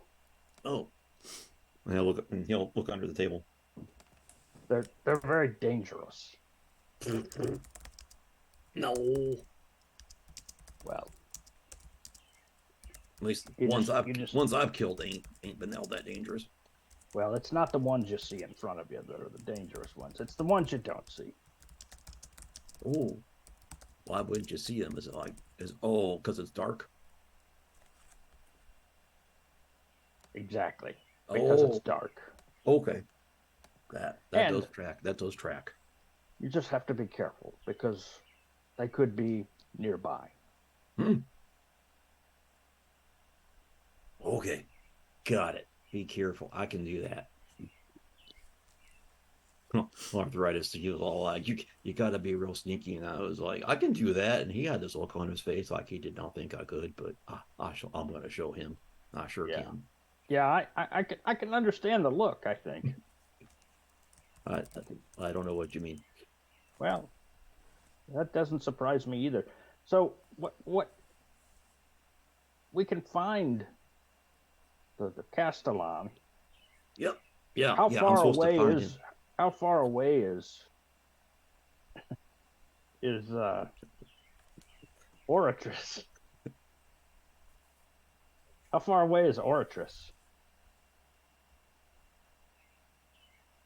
Uh, uh, DM is he like day or two or Yeah, you've traveled a couple days to get here. okay. Yeah. Up out of the Oh, it's woods. about. He's got a grove deep in the Minowood Forest, and it was a bit of a trek, couple days. It's a couple of days trek. Yeah, from here. Yep. Did, That's what I did just you done. did you ride here? I walked. I got long legs. And he stands up. See? Yeah, And then he sits back down. yeah. All right. Well, I've got a mount. Is it rideable? I don't know if your mount's rideable. It's your mount. No. Can I ride my mount to see Oratress? Oh, well, yeah, as long as you're like, good at riding and such, of course. Maybe it's a woods, it's not a mountain. Okay. Well, sometimes woods are pretty thick. Oh, well, yeah, but there's paths and such if you know where to look for them. Plus, All right. there's like a couple main paths that like nice folks who let them go through the woods on those. It's just the bad folks that we keep out. Okay, good. Well, that's good. Yep. What's the message? Uh, oh, it is. Oh, I have a scroll all sealed by the great druid himself. Yep, I'm only supposed to show it to the castle man and Blarg. That would be you. So we got to Yeah. find the castle man, and then I can show you the scroll. Well, we have to see it together. Well, he said to show it to both of you, so I'm assuming. Well, maybe you can show it to me and then show it to him. Oh, he did not particularly. He was not real clear on that. I suppose that would track. I'm sure that's what he meant. Okay, all right. And then he pulls out a scroll and runs like, oh, we put wax on it. Breaks it. Shows it to you. I'm gonna read the scroll. Yeah, so it's just a plain wooden scroll tube carved of alder or something, and in it is of all the things imaginable, a scroll. It's all rolled up, and you fish it out of there, and it's written in common, very very not a particularly pleasant to look at script, a little rough, messy, maybe kind of. And there's a letter there, and it says, Castellan Ferric. Over the years, since this region was reclaimed from the Scarlet Brother, I'm reading it in Oratress's voice. The Scarlet Brotherhood. We've managed to share much news and intelligence, which has kept us all safe, no doubt. It is to that end I am writing to you. I meant to come tell you myself, but as Quinn Liver can explain, I'm not well enough to do so. I fear the Brotherhood may be making foul plans of some sort. Perhaps they desire to take back the Nayri and Mainawood regions. Perhaps it is something we've never considered. For years it has been quiet on the road and even on the game trails. But every now and then a sentry might catch a glimpse of a small group of orcs or even bullywugs from the vast swamp. Over the past 2 years, those sightings have increased. Not to a point where we have grave concern, until now. Ellipsis. Over the past 4 months, we've seen 3 odd caravans of orogs and ogres leading dwarves southward from what I can only assume are the dwarven mines in the Hollow Highlands to the north. You know, that wasteland, barren, inhospitable, unfarmable area to the north. It's not really in the letter. We've all heard the horrible tales of what happens to slaves brought to the hidden cities down there on the peninsula where the Brotherhood is. There have also been rumors of an odd, singular dark figure walking the woods at dusk and during the quiet hours just before dawn. No one's ever gotten close enough, not even my best rangers, to see who or what this individual might be or what they might be about. On my way to bring you this news, 2 of my young druids and I were waylaid in the forest by a party of orogs and orcs with some odd traveling companions whom I don't think were along willfully. These are such creatures I've not seen in my lifetime, but I can only guess what they might be and from where they've come. My acolytes were both killed and I was left for dead, but thankfully a friend came upon the scene and helped me, spooking what was left of the band and their shadowy leader. Quinn Liver's his name. You could trust him. He's a stout-hearted furbolg of good stock, however dull-witted he may seem to be. He is who shall deliver this note.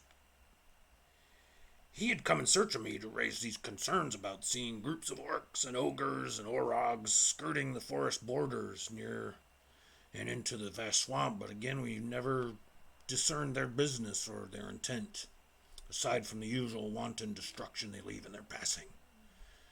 The furbolgs.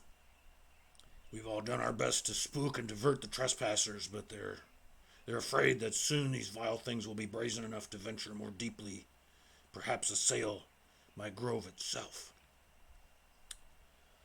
We both know what this foretells, as the Brotherhood often employs the services of these awful creatures to do their bidding. I think it is time we consider a more proactive approach, and I request that you extend the range of your scouts, perhaps even send out a small company to try to intercept, capture, and interrogate one of these bands. Seek such allies that you can find. They are not often recognized right away, but they quite frequently turn out to be the best allies we can find. Please tell me how I can help. May the natural world continue to protect your keep and provide what you need. Ortress. I'm gonna after I'm done reading it, I'm gonna roll it back up and hand it to Quinn Liver. And I'm Put gonna it back in say, the did he talk about the orcs and the orogs? right, Did he talk about the shadow feller? troubling news. Oh yeah. Not We good, need to- not good at all. We need to pass this message along. Yep. That's why I'm here. I was looking for a castle man, I was looking for you. What time of the day is it? It is early afternoon. You guys arrived here midday. Quinliver a little bit past that, and so here we are into the, I'd say, 2 in the afternoon maybe. Is Glenn still in the bar? Yes. In fact, roll me perception. And for your reading pleasure, I did just drop that letter into Discord in the game chat. So my perception was a 9. Okay. Yeah, you see Glenn and the young lady and the young man sitting, talking, enjoying one another's company. Yeah. I'm going to say to Quinliver, let me see if I can arrange a meeting.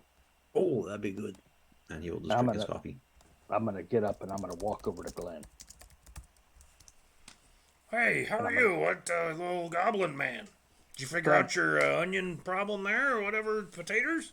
Good eggplant. Glenn, Eggplant. What the hell is that anyway? It's like a tree that grows eggs? No.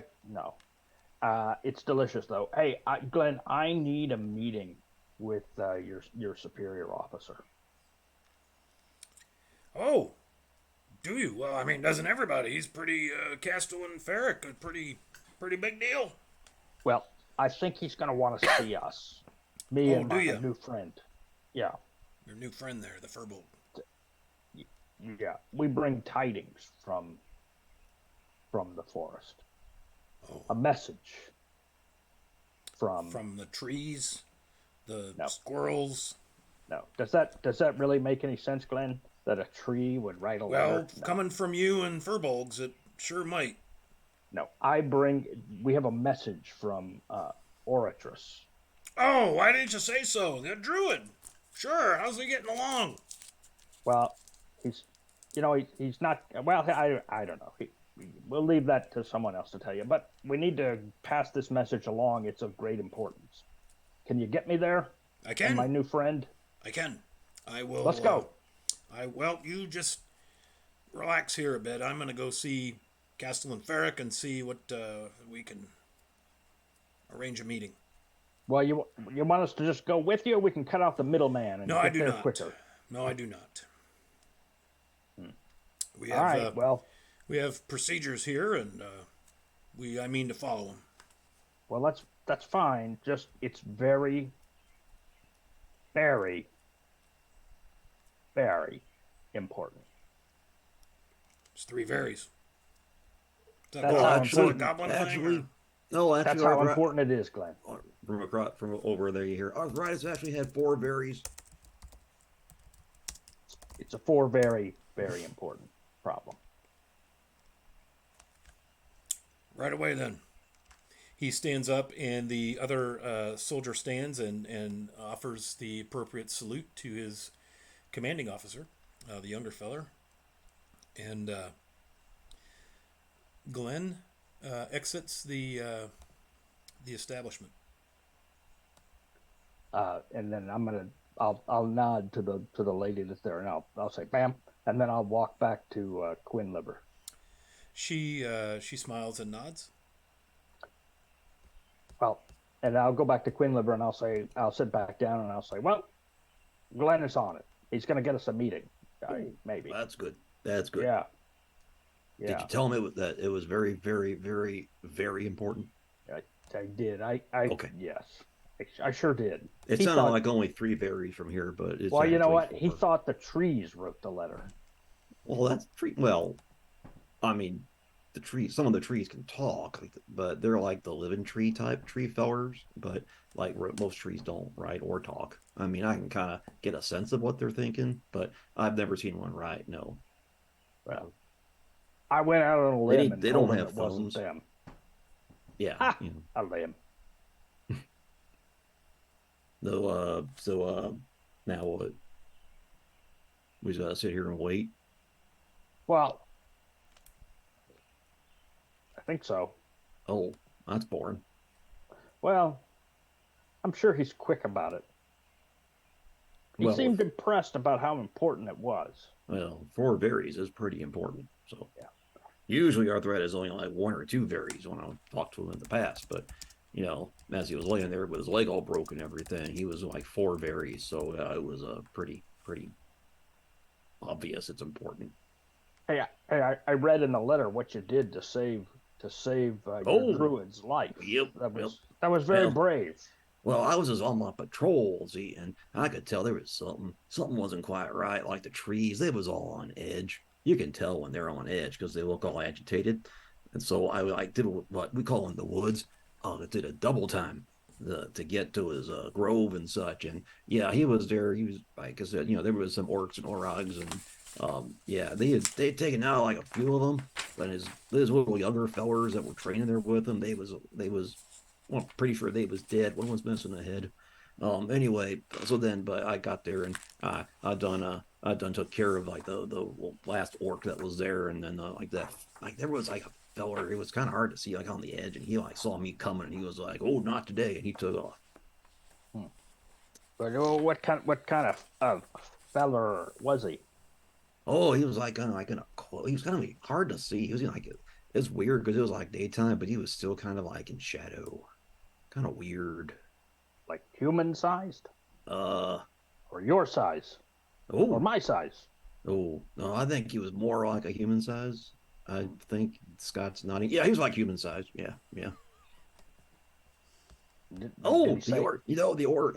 I took here. Hang on, and he pulls it into his pack, and he pulls out a cloak that's got kind of a part of it has the what exactly is this? Kind of like the four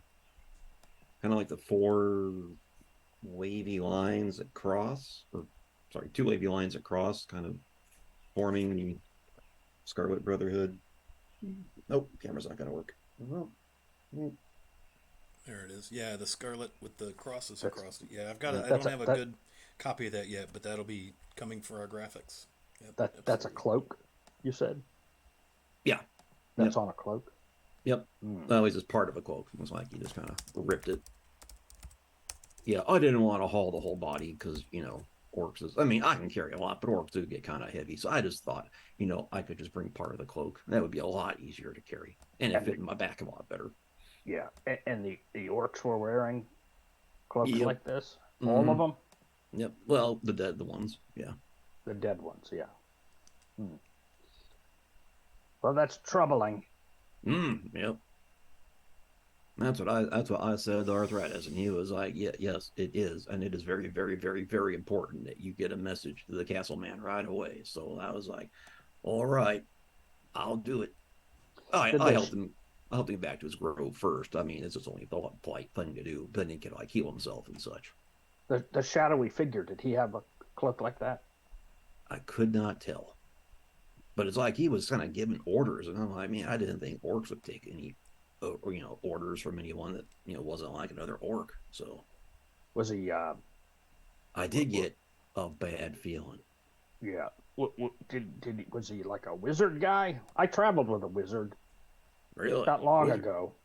Yeah. I don't know nothing about wizards. Yeah. Well, ironically, neither did the wizard I traveled with. Hmm.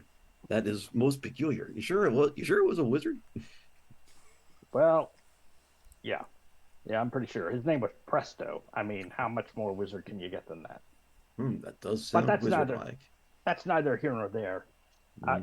This shadowy figure, you didn't see him cast spells or anything like that. He No, was no, just I did barking not. orders. But now maybe he'd like used all of his spells fighting on with arthritis. But Do you um, know what language he was speaking? I didn't hear him say anything. He was just kind of like pointing and such, and Interesting. yep. Interesting. And is this the farthest they've penetrated into the forest? Oh, they got all the way to the Druid's Grove, pretty close. So yeah, I mean, he wasn't in his grove. I think he was actually trying to come here when he got kind of like intercepted, but Hmm. so he was kind of like halfway between the grove and the edge of the woods is where I found him. Interesting. Good thing I was on my patrol. Yeah. Yeah, it is. Seem to do good work. I've never met Furbolg. Balls. furballs before. Oh, there's a bunch of us in the woods. We kind of like to stay in the woods. We're happy there. Being a great big city like this, it's just a little unnerving. I, it, I don't mean to be offensive. Hopefully it's not. But are you guys like related to giants in some way? You have giant blood? Oh, I think somewhere along the way there's some kind of connection, but quite honestly, there's nothing I enjoy more than fighting a giant. Oh, yeah, We've had some trouble with them. I got a particular skill set against them.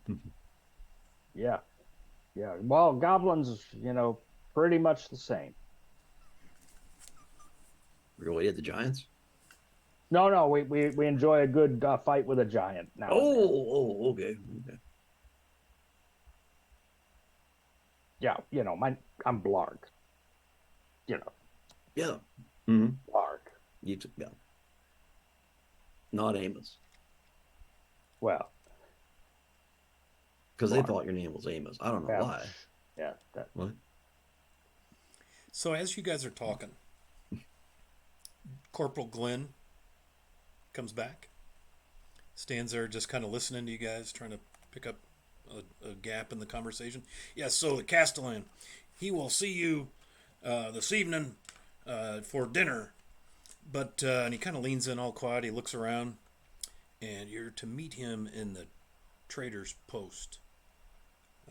It's going to be a little bit more of a private affair. So, supper time, probably about 6 p.m. would be. Great. Would be in the trader's post there. As you come out of the front door here, and you just go through the fountain courtyard. And there's the walkway between the buildings there. First building on your left. It says Trader. Great. Big signs. Great. Thank you, Glenn, for arranging that as quickly as you did. Yes, of course.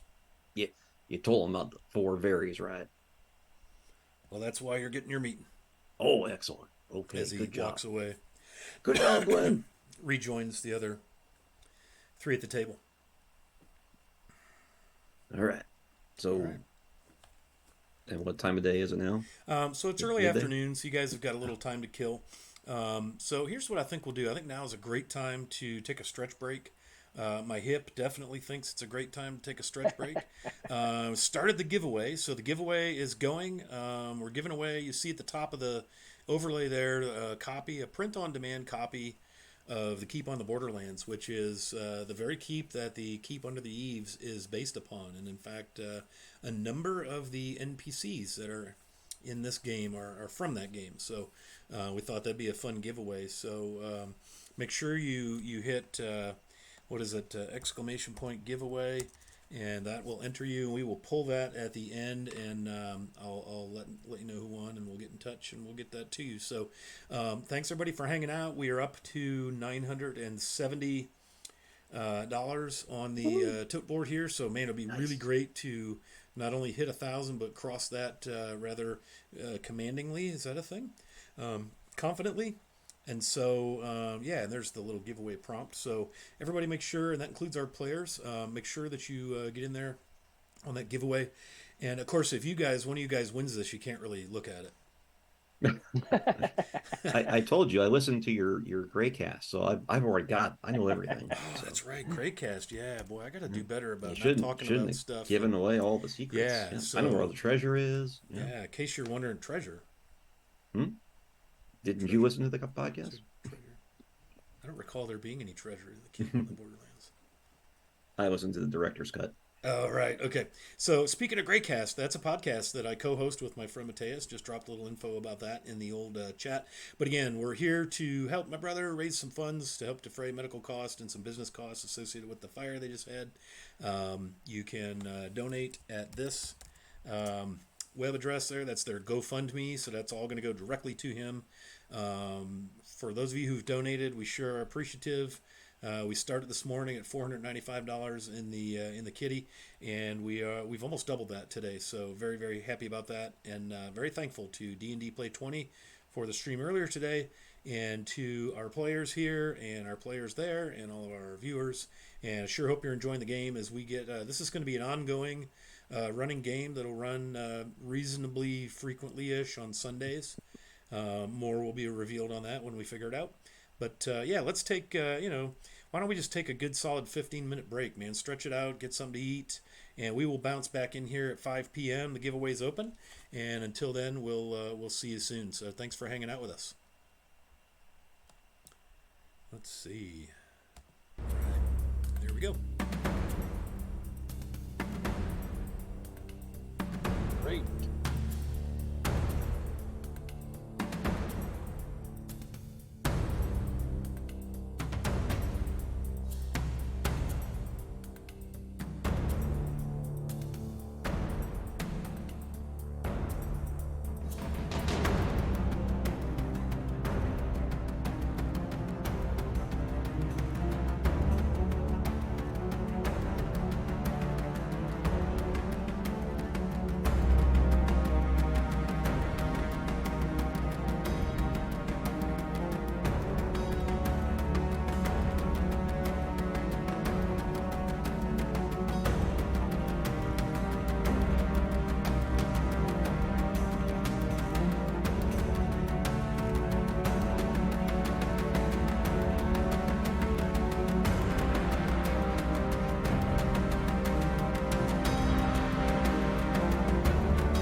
Hey everybody, it's Wiley Hobbit. How's it going? Hope you're having a great weekend. Thanks for hanging out with us. We're here to raise some funds this weekend. It's all about TTRPGs, family, community, friends. Big thank you to D&D Play 20 for joining us on this special weekend.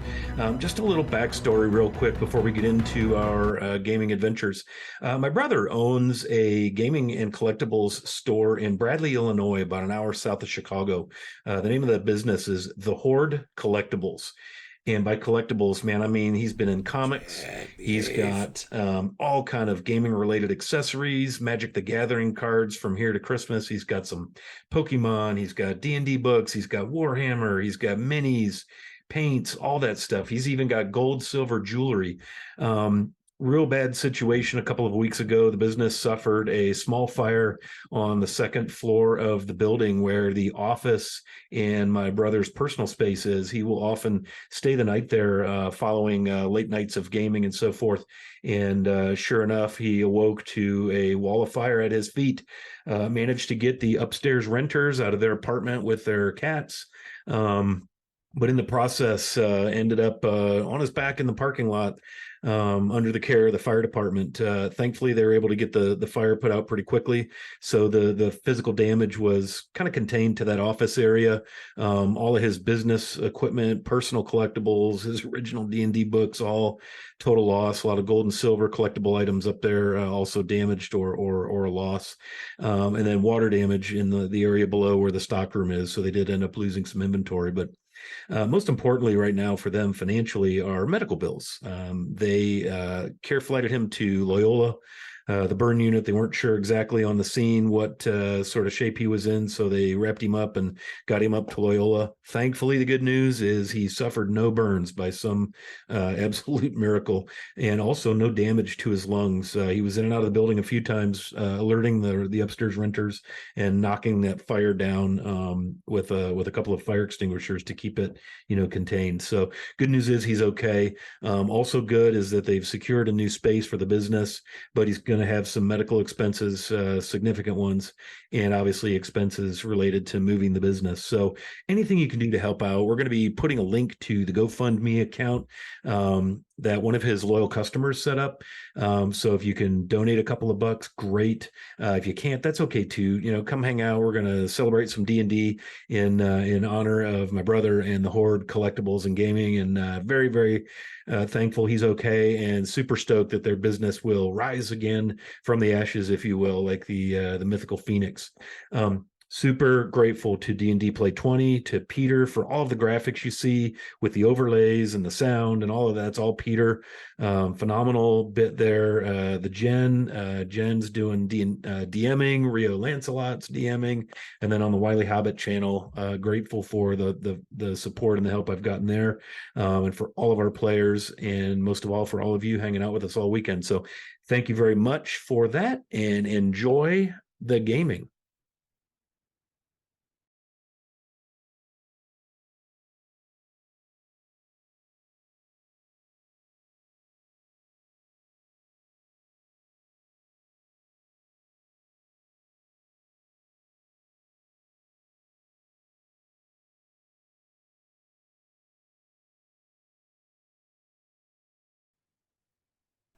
All right, friends, we're back. We are broken. We are relaxed. We're hydrated. Yeah. Big thank you. Let me get through some thank yous real quick. So D&D Play 20 is another really cool. You see their logo in the bottom right of our overlay. Very cool gaming channel. They do all kind of RPGs. Peter over there, who I think is kind of the guy. I think that might be like his community, if you will. He did all the graphics for all of the games, and I think he's producing the games that D&D Play 20 is streaming. They streamed earlier today, and then they're going to stream tomorrow afternoon. So big thank you to Peter. I don't know if you noticed the cool cloud animation in the background on our welcome screen and our break screen. I mean, we are really going up a couple notches thanks to his expertise. So that's pretty cool. But he made all these overlays. Dropped those photos from Scott's office up there. You can kind of see on the overlay, pretty gnarly situation. So thanks to Peter, and thanks to the entire gang over at D&D Play 20. Jennifer, whom you will see here and there in my Discord. and around. She is also a DM and a player on D&D Play 20. So it was her idea actually to have that stream join in our efforts, and I cannot talk and type at the same time no matter how hard I try. There we go. So there's a link to our Discord if you want to join that if you haven't already. But thanks to the Jen, because it was her idea to pull these two streams together and turn a single stream on Wily Hobbit to what ends up going to be 4 streams to try and raise funds for my brother again and his medical bills and the business that suffered that fire a couple of weeks ago. So thanks to D&D Play 20, the Jen, Peter, and then Rio Lancelot is how I know this fellow. I feel bad, I don't even know his first name. But he's going to be DMing on tomorrow afternoon. They're going to take a late shift, and they're going to play some stuff tomorrow afternoon to wrap up our fundraiser. We will be going live again at 11 a.m. Eastern Time tomorrow with our next game. Quick shout out to my friend Jay, Lord Gazumba. Good to see you, my friend. Thanks for hanging out. Thanks for lurking. Jay's got a big game tonight with Mr. Greenwood, Ed Greenwood. Perhaps you've heard of Ed, also known as Elminster, the creator of the Forgotten Realms and a significant contributor to all things Greyhawk over the years with TSR and early WotC and so forth. So Jay on his stream, it is twitch.tv/Lord Gazumba. As you see there, got a little shout out in chat to Jay. Good to see you, man. Also want to congratulate Jay. They just celebrated. Get this, they're in their 43rd year of their ongoing Greyhawk campaign. That's a 4 and a 3 together as a tens and ones number. 43 years of a consistent campaign of Jay and his formerly childhood friends. And yeah, Jay is old. That is a testament to his antiquity. But what's cool about that, when you tally that up and the number of games that is, they actually just last Saturday, a week ago, played their 1,000th and actually 1,001st adventures, because they did like a back-to-back mega stream, after which Jay had to spend like 6 days recovering. He's just now gotten out of bed after that. Yeah, so if you're into classic Greyhawk, like many of us are, hang out with some classic people like Lord Kazumba over on his channel. They game on Thursday nights. And then tonight, 1,003rd adventure with Ed and a bunch of other chaos going on. So, in fact, we'll probably just go ahead and raid into you guys. Maybe put in the chat, Jay, what time you guys go live. We'll wrap up sometime around 7-ish, and so we'll probably raid into y'all. But yeah, so that's a pretty cool thing. He's kind of one of the cornerstones of our Greyhawk online community. 6 p.m. they go live. So yeah, we'll be done sometime between 6 and 7, and we will bounce in and bring a wave of 4 or 5 people your way. So, but I like to always give Jay a plug because of so much cool stuff that he does with the community. Got to meet him at GaryCon. Actually, all of us did.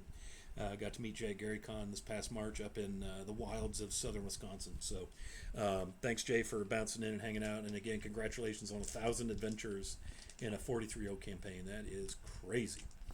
All right, and thanks for lurking, brother. So we are underway here in the Principality of Nayri, which is part of the United Kingdom of Alyssa. And there's already intrigue. There's concern. There was an attack on old Oratrice the Druid in the woods, upon which Quinliver happened on the scene and managed to save Oratrice's life. And so Quinliver was given a message by the old Druid to come to the keep under the eaves and connect with a goblin named Blarg and the Castellan, not the Castleman Wilbur, the Castellan Willem Ferrick. I don't think you're pronouncing that right. So I'm pretty sure I am. I don't think you'll. So at any rate, that's kind of where we are, is Blarg and Quinliver are about to have their meeting. So I'm going to make a very smooth, quick and easy scene change in Roll20. So buckle yourself, and if you smell smoke, I promise it's not me. And we're going to change maps, and stuff is about to happen. And once the map changes, if you guys want to drag your character onto the kind of the broken stone area in front of the entryway there, that would be most cool. I'm going to come over here and see why that hasn't transferred over. There it comes. There's a huge lag in the when things transfer over into the other scene. So let me get this map aligned. And basically, Quinliver and Blarg are going to meet with the Castellan of the Keep under the eaves, and his name is again Willem Ferrick. And if I didn't know better, I just saw my friend Hey Wilson, Dave, who's played in numerous games here on the Wily Hobbit network of Twitch channels, hitting that subscription for 32 months, which is 20 months longer than Carl has been a subscriber. I just want to point that out because Carl's been a subscriber for 12 months, but we don't hold that against him at all. And my feelings are not hurt by that. Totally cool. But hey, Dave, thank you for that subscription. And that's going to actually up the +2s. That's actually ups them to 5. I did some very bad math earlier. So anytime we get a follower or a sub, the players are granted a +2 boon that they can use to augment any D20 roll aside from a death save. Because hey, when you're dying, you're dying. So yeah. So thank you, Dave. Good to see you. Just a quick update on the donations. Again, we're raising money for my brother. Again, had a fire, going to have some serious medical bills, all that good stuff. Actually, not good stuff, but and some costs associated with moving his business, the Horde Collectibles and Gaming, to a new location in Bradley, Illinois. So I'm going to put that link in there. So if anyone wants to donate, that'd be great. Hey, thanks, Jay, for that subscription. 29 months, so that's 17 more months than Carl's been a subscriber. But that again, we don't want to hold that against Carl. Clearly. And then, so the link to donate is in there. We are up to $970 donated. When we started this fundraiser this morning, it was sitting at $495. So we've almost doubled the donations. Let me just check real quick. Roll the timpani. Oh, we just crossed the $1,000 mark. So Vamp Wickman pushed us over the top. Thank you for that, Mr. Wickman. Yeah. Boy, there's a good dude right there, Vamp Wickman. So yeah, we're up to 1020. That's right, Dave. So very, very cool, and so grateful for folks donating. Just blown away by that. So thank you very much, gaming community, helping other parts of the gaming community. The business itself is cool, man. He's got Magic cards out the wazoo, D&D books, Warhammer, all manner of other TTRPGs. There's even some Pokemon cards, and he's got a whole set of like jewelry, gold, Fungo Pops on the collectible side. So very, very cool business there in Bradley, Illinois, which is in the Kankakee, Bourbonnais area there, about an hour south of Chicago, Mike. So that's what I know. We have before us a new map, and as you can see, Blarg, also known as the Emperor on the Star Wars franchise movies, as you look at his artwork there, like the Emperor with some bad clams or something. He's a little green. But at any rate, they're on their way to the trading post inside the keep under the eaves. And so our scene opens, and let me arrange the map a little bit. If you guys want to, you're at the traders, the trading post, basically. If you wish to enter, the door is open. It's unlocked. As we walk up to the door, I'm going to say to Quinliver, hey, I think it's probably best if I do a lot of the talking here. Why's that? Well, I'm just thinking it's probably for the best. Well, I don't know about that, but Well, you're just going to have to trust me on this one. I just met you. Well, you're going to have to trust me on this one. You told me your name was Amos. No, I didn't tell you that. I told those other guys that. Oh, right. See, you don't even know who you are. You want to do all the talking? Yeah. Well, it's probably best if I do all the talking. Well, all right. You can do some of the talking. All right, as long as it's most of it. Yep. And then I'll walk up to the door and swing it open. Okay. So you enter, and this is what you'd pretty much expect from a trading post, if you will. Plain wood floors, lots of tabletops, benches, and you see immediately. And you go ahead and pull your characters in there. There they go. Actually, you probably already did. There's a big lag between Roll20 and what I'm seeing in Roll20 on the player side.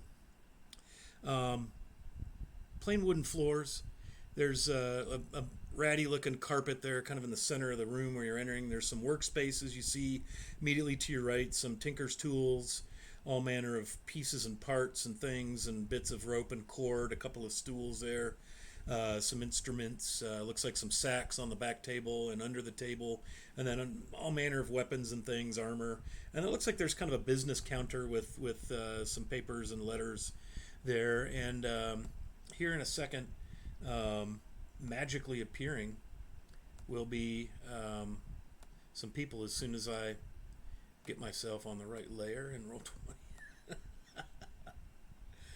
They're on Okay. a different layer. Poof. So you see there a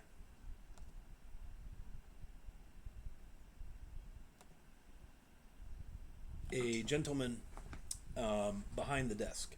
He is in very, very nice, beautiful chainmail, just absolutely glistening, polished. A much more richly adorned version of the heraldry for Neri upon a instead of a gray tabard, this is kind of a blue tabard, and then there's kind of a colored like a gray plate upon which rests the heraldry of Neri, much fancier than you saw with even Corporal Glenn. And he steps forward and motions you in. Please close the door behind you as you enter. I'm Castellan Ferric. Welcome to the keep under the eaves. Welcome to our trading post. And he looks over, and you see another gentleman in armor, much like the Castellans, only perhaps not as nicely decorated. The mantle, he just has a regular tabard with the heraldry on it versus kind of the shoulder mantle with the tabard that the Castellan has. And he nods. Captain Lannick, pleasure to meet you. I'm just here for the security of the Castellan. If you would, please pull the deadbolts behind you as you enter. I'll do that. I'll shut the door behind us and deadbolt it. Okay. And I'll start to walk forward. As you walk in, you see another individual kind of in the corner, and you'd swear he wasn't there a minute ago.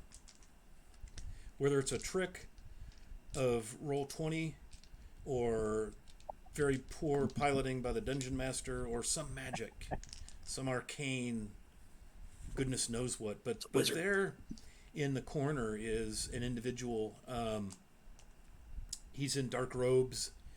It's weird. He's standing still. There's no wind in the room, yet somehow his gray hair seems to be, doing the billow effect like a Fabio kind of thing. And he looks at you, Merivak. Pleased to meet you. And nods.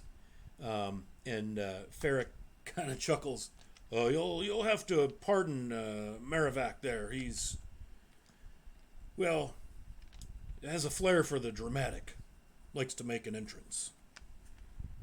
And Merivak completely disregards the Castellan and makes his way across the floor and behind the counter. And Ferric motions you, please pull up a couple of stools and let's sit and have a conversation. I understand from what the corporal tells me, you have a message from Oratrice of some urgency. Yeah, so I'll walk up. I'll grab a stool and sit down across from him, and I'll say, I'm Blarg, and this is my friend Quinliver. He's got the message. Quinliver, show him the message. Oh, all right. Pull out the scroll and hold it up. See, I got a message. Yeah, let him read it. Oh, right. Yep. Oh, yes, of course. And he takes the scroll from you. He opens it up, lays it out on the desk. As he does this, you see Merivak come around, almost as if he's like floating on the ground. He just flows very, a little creepy even. Seems a little brooding. He kind of looks over Ferric's shoulder. You swear as Merivak gets closer, both of you smell something sulfurous can't quite put your finger on it. Almost as if something had been burned recently. Ash, not like a campfire, not like that cool campfire smell either. I'm gonna whisper over to Quinliver. I bet this guy's an arcane archer.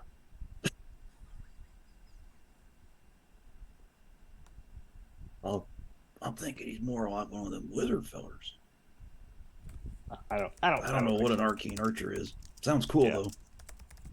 though. So Ferric reads. Merrivac leans over his shoulder, and you see the Ferrivac. He's not mixing their names together. You see Ferric's expression sort of darken, his brow furrows, and you guys can almost tell where he is in the message. The whole room is just silent. Roll perception.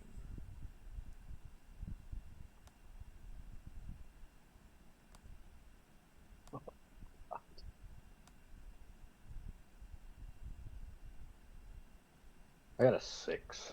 Got a 19. Okay. That mastermind. Quinliver, you hear the sound of a crossbow. Like clicking, arming, knocking. From where? To your right, in the direction of Captain Lanik. I'm gonna look over Atlantic. Yeah, you see that there's a hand crossbow laid on the table, aimed right at Blarg.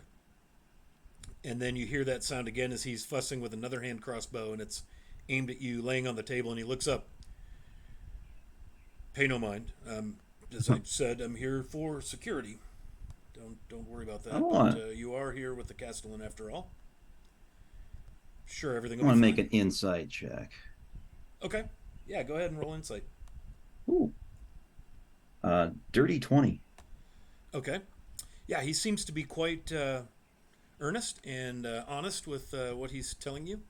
Seems to be very, very clearly focused on the business at hand, which apparently is aiming weapons at you and keeping the Castellan safe. So yeah, seems like he's shooting straight on that one.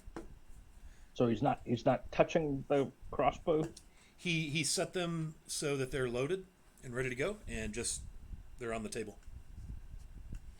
Can't be too careful out here on the borderlands of the wilds. Not even in your own keep. Not when there's folks here that we don't know rightly who you are. And Ferric interrupts. Yes. Pardon the captain. He's just doing his job. So, boy, this not good news. I trust that Oritus is going to be okay. First of all, most importantly. Oh, he was pretty roughed up, but I done a little of my healing on him, and then I helped him get back to his grove, and he said he was going to do some more healing there, so he said he'd be okay. His two apprentices, I don't think they're going to be okay. Like I said previously when you weren't there, one of them was missing his head, and the other one had like a bunch of like sword wounds and stabs and cuts, and he pretty much bled out. I don't think he's going to be okay. At this news, he kind of clenches his leather gauntleted fist and pounds it on the table and shakes his head. And you see also a grim expression upon the visage of Captain Lanik. Yeah. While he's been reading the letter and everything, I'm just gonna be kind of taking like some real good sniffs of the air, and my one eye might be dilating a little bit. I'm gonna use my primal awareness. Takes about a minute, but I want to see if there's picking up any aberrations, celestials, dragons, elementals, fae, fiends, or undead within a mile of here, This again. or more appropriately about 10 feet in front of me. Yeah. So, how is it, like, what's the sensation you get when you do detect the presence of any one of these? Is there a different sensation for each Um, different category? Like, how does that manifest? well, I can For tell the Quinliver? difference. So yeah, I suppose it's probably either like a taste in the wind or or like a smell. Um, or yeah, so I can distinguish between any of those. Yeah, It's like so they're farts. You can tell the different difference smell between them. That's farts. right. You've been eating olives today, haven't you? Yeah, Um, someone had so yeah, asparagus. the sense you get when you're in the presence of or within a mile of a fey creature, and it's a strong sense. And you look up and you realize that Merrivac is elven. So you're thinking that's probably got something to do with it. Okay. And you also can discern from your own because you kind of give off a vibration yourself when you do this sense of yours because you, of course, you may not have ever figured out why you give off that weird vibration whenever you attempt to discern the Right. presence of these, but it's a similar, you're like, Yeah. I tuned myself out. So okay. But yeah, you get a very strong sense that you are in the immediate presence of someone or something who is of Fey background, lineage, something definitely strong connection. Yeah. Do you get any sense of, is there any directionality to this? oh no, Okay. just within a mile. Yeah. Yeah. And you get even some sense of it beyond the immediate. Like there's probably more than one of these type of Okay. individuals within that mile radius. Fiend, celestial, undead, dragon, dragon. Yeah, nothing is. No, wait, is that on the list? Dragon. dragon. Yeah. Nothing else Okay. registers for you with that. So you got elf fart, Okay. according to the goblin. Elderberries. Of course, it's an elf. Okay. Nice. And again, Okay. the strong scent now of sulfur and what's the other thing? Ozone. Seems to have kind of like it kind of, you could sense it came towards you from over the counter to the right, and now you seem to be enveloped in this cloud of, like, have you ever had a meeting in the afternoon with someone who maybe went and had pizza for lunch or had something really garlicky at lunch, and you can tell who's got the garlic going on? Hmm. It's not garlic, but it's ozone and sulfur, and it seems to be emanating from Merrivac. So, man, we took a long time to sort that out, didn't we? A little bit. I could have probably just said, like, hey, there's an elf seated across the Yeah. desk from you. Probably took care of it. Where's the Taken care of fun it. in that? That's right. What were we doing? Yeah. So, well, that's it's very good that Oratrice is going to be okay, but what a sad loss. I know there are not many druids in his grove typically. So will he? How will he replace these two who've passed? Well, we didn't really spend a lot of time talking about that because he was like, it is very, very, very, very urgent that this scroll gets to you. And since there was 4 varies, I figured I probably shouldn't stick around for a lot of small talk. I mean, I was asking him some questions while I was writing that because it took him a long time. And look at all them words, and he had the broken leg and everything, so it was kind of like, and all that. But yeah, so I don't know, but I'm going to guess you all try to get some more apprentices or something. But again, we didn't get into details. Yes, well, yeah. And a shadowy figure. Can you tell me about this? That seems Yep. mysterious. So he when I got there, okay, there was still a couple of ogres and all that, and I was like, oh, well, that's just not good. So I went up there and I had a little discussion with the ogres. They did not like the outcome because they died.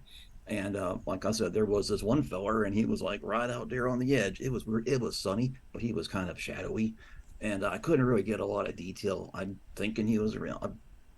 Yeah, he said he was around human size. So he was around kind of like your size. He wasn't like my size. It wasn't like Bark size. He was kind of right there in the middle size.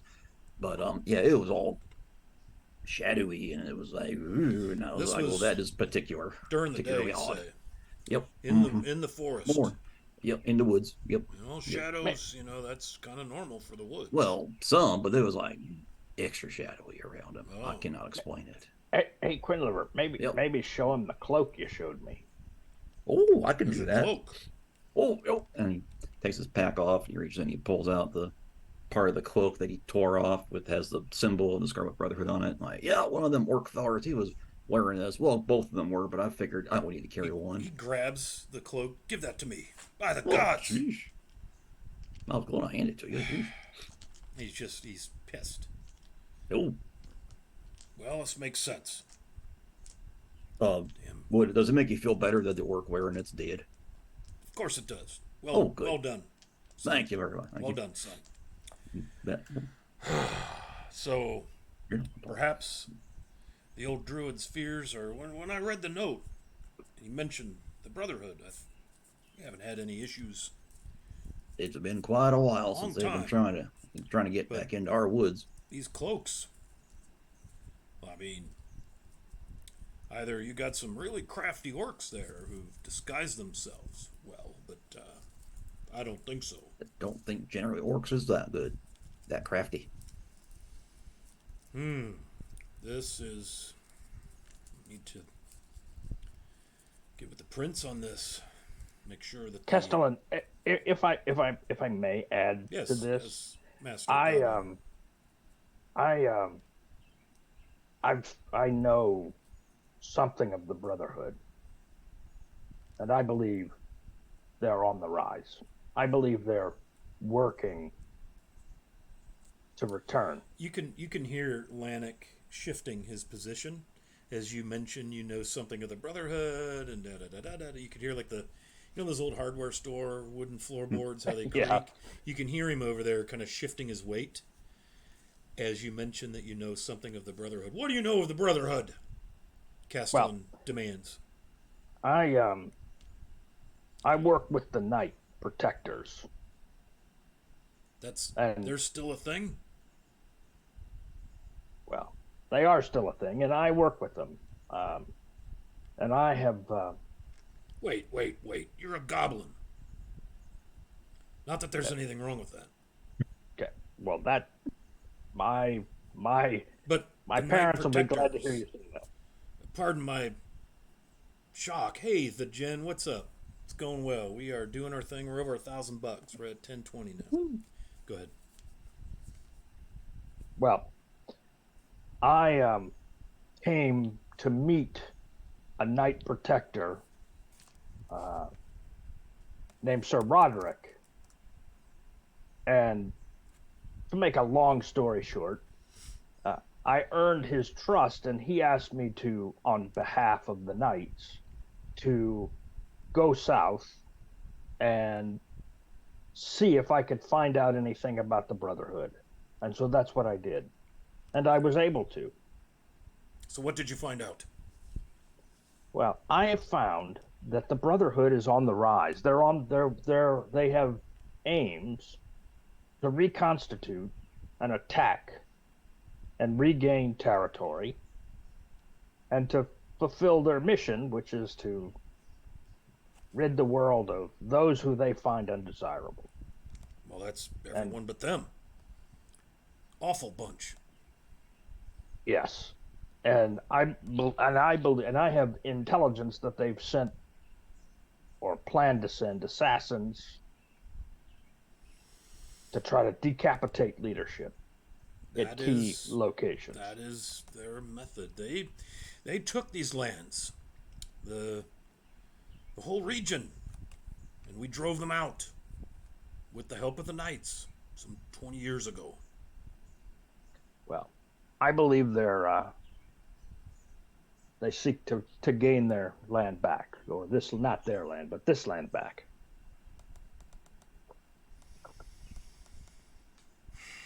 Big sigh. Looks over at Lannick. And quietly, Merrivac speaks up.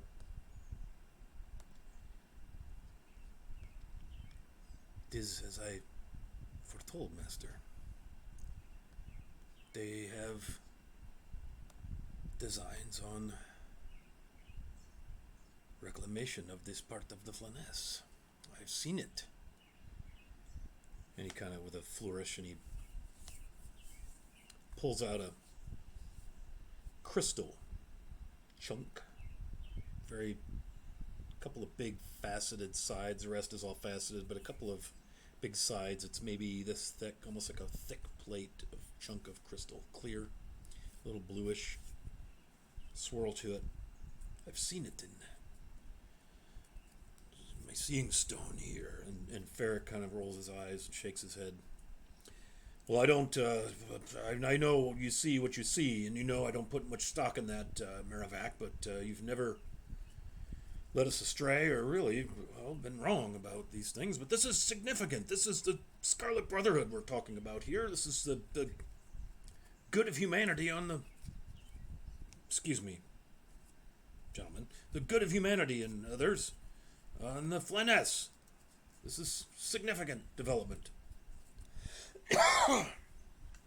So you think, an Oratus thinks, or Oratress, the druid, Druid feller, yeah.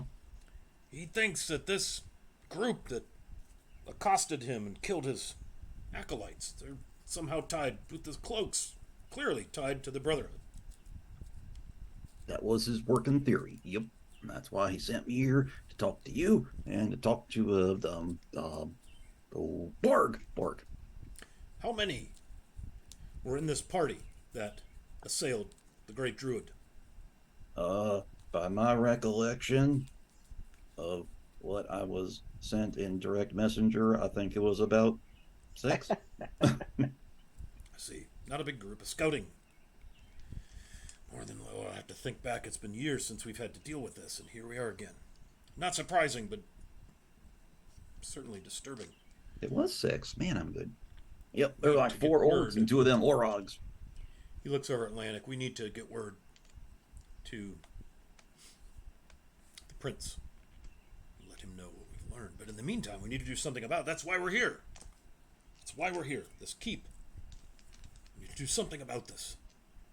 So, Well, I think they're probing your defenses.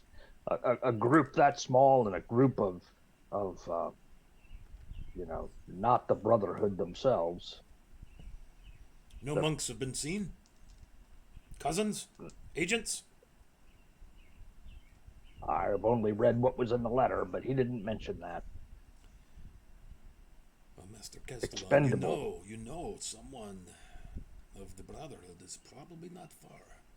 You know how they operate. And he kind of nods, and he kind of side-eyes Lannick, and you just kind of hear the captain, like, he doesn't say anything, but he's kind of makes those noises, like, what he's trying to say, kind of at Merrivac.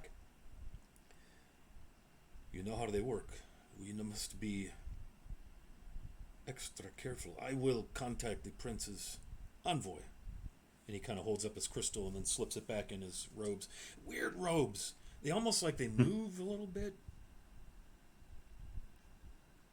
Or cloak. They if you sit and watch him, all of a sudden it seems like he's where he is, and then all at once it feels like he's over here. I don't think the behind NPCs the can have castle. those. And then, but it's so subtle. You're like, wait a minute. You're thinking, no, that can't be. Quinliver's gonna do the thing where he's like looking for a breeze or something. Bizarre. Castellan, I will reach out to the envoy of the prince. We will have a conversation. And he looks at Blarg and Quinliver. It's good that you brought us this news. We are grateful to you. Thank you. Well, you're welcome, feller. Well, Castellan, I'm happy to serve. If there's more that I can do, I plan to go meet this druid. But I'm happy to serve. Looks at you a little bit, thinking. That is going to be my next question. Are you willing, able? Is it possible that you seem Quinliver, you dispatched 2 ogres. Oh, bad weren't orcs actually. Oh, orcs. Perhaps I misunderstood you. Yeah. Still, orcs. Oh, On your own. well, I've killed ogres before too. That's nothing. That's no small task. So you must have don't have some a big means about task. you, some skill in the woods, no doubt. Perhaps you Well, both might oh, be you know what I of use done? to us. You know what I done? I axed them to leave my woods, and he points to his axe. I axed them to. And he's like kind of waiting, like for a you get it, you get it. Fierce and clever. And he kind Oh, of that's me. side-eyes Blarg like, I hear that a lot. Yep, did you bring this guy here? And kind of look. I So do if get that a you lot. would be willing to serve at the pleasure of the Prince of Neyri and at the castellan of the keep under the eaves, perhaps we might have some use for you beyond what you've already done, which is a great service. This makes some things clearer to me. We've had some of our scouts seen 2 or 3 times now. They haven't thought much of it other than the oddity, because there's been no disturbance, no destruction, no combat or even engagement, but small groups traveling southward down out of the most inhospitable, unfarmable Hollow Highlands. Yeah, there is not much for farming land around here. There's not. No. No. No. You know, eggplants can grow just about anywhere. Just so you know. I thought eggs came from chickens. I did not know they grew on trees or plants. At any rate, we've spotted, our scouts have seen 2 or 3 times an odd collection of individuals. Orcs, occasionally an orog or 2, and then a group of smaller folk that we've never seen.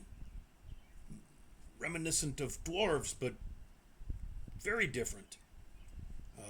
A little slighter, not wearing armor and bearing great weaponry like all dwarves when they travel and adventure. And why would they be traveling with orogs and orcs? But when they leave the range of our scouts, we just observe and they report back. Perhaps you might try to find or track one of these groups. Perhaps they're related to what was just described to me, this unfortunate circumstance Oratress found himself in. Mm. We can do that. We can track them down. Yep, I'm good at tracking. I track all kinds of things in the I'm woods. sure there's something that is tied together with these. Master Castellan, yes, says Merrivac. Creepy dude. I'm sure there's something evil, most dangerous. You will want to take care. I don't know, Master, sending just these 2 out into the woods. No offense, but there are but 2 of you. You're talking about parties of 4 or 5 orcs, and orog, ogre perhaps, and then these little dwarf-like creatures. 2 of you may not be enough. Well, Lannick pipes up. Castellan, with all due respect, you know how our numbers are a little low, and the guards of the keep, we can't spare extra men to go on some sort of clandestine tracking. Ferric nods. You're right, Lannick. Oh, hey, you know, back there in the tavern, there was that rockhound feller. Maybe he he likes to Ferric fight. thumps the table. It is done. Yes. Oh, Rockhound. oh, He hunts and hates and kills and cuts and dismembers orcs. he seemed a little ill-tempered to me. Well, the Rockhound, Old Fandle, you just have to get to know him. He's not one to trust quickly. Especially his hatred of the orc kind runs deep. And again, no offense, not to associate any ties between orcs and goblins or furbolgs and orcs or anything of that, but we don't see many outlanders such as yourself, and so his suspicion or concern is, well, ill-founded, is not surprising. I'm going to take a little bit of issue with the term outlander. I don't want to get all theological on you, but goblins were one of the original species here on Earth. So His eyes kind of narrow, and some you hear a might little say, chuckle out of Marivek. some might say you're the outlander. I mean, really. Marivek the elf. That is well played, goblin. You're not so unintelligent as one might assume based on your demeanor and your appearance. He kind of taps his head, and Ferric kind of scowls. Fine, fair enough. My apologies, but much the same. The Rockhound would make an excellent guide. Companion, he nods to the Furbolg. Not that you would need a guide, good. Oh, not in the woods. I don't. I Quindleton. know them woods. Quindleton Woodpile. I think the Who's Rockhound that? seemed so ill-tempered that, perhaps you should tell him, because I don't want to be the one that tells him that. I'll tell 'em. I will make the arrangements. All right. He will be happy once he learns of your purpose here. And you were wise not to divulge any of this to anyone else. You didn't. You haven't, correct? Has he ever been happy, though? Really? Oh, quite. You should see him after he finishes with a group of orcs. Bloodlust. I'm not seeing it. I'm not going to lie to you. Surprising I really can't for a see gnome. that. One might Yeah. judge him incorrectly. The sling isn't really the problem with him. Yeah, that's not the part that hurts. No, I No, it's imagine usually the rocks that come out of the sling. He's much the same, cut from the same swath as the great druid. In fact, they're quite close. Surprising, I know. Well, Well, I don't know the great druid, so is he angry too? That's Oratrus. Well, I know who it is, Oh, but right. but you're saying Oratrus is really angry? No, Oh, he's never been angry when I've No. seen him. He's always been all nice and he's happy like to see me. someone's grandfather. Very kind. Ah. Hey, Kestrel5236, thank you for the follow, mate. I guess I'm not seeing the connection. But if you say so.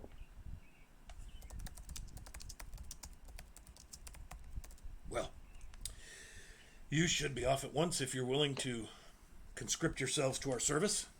Maybe explain to the Rockhound that when the Scarlet Brotherhood is involved, sometimes you don't know exactly who to trust. And therefore, you might pretend to be someone else just to be careful.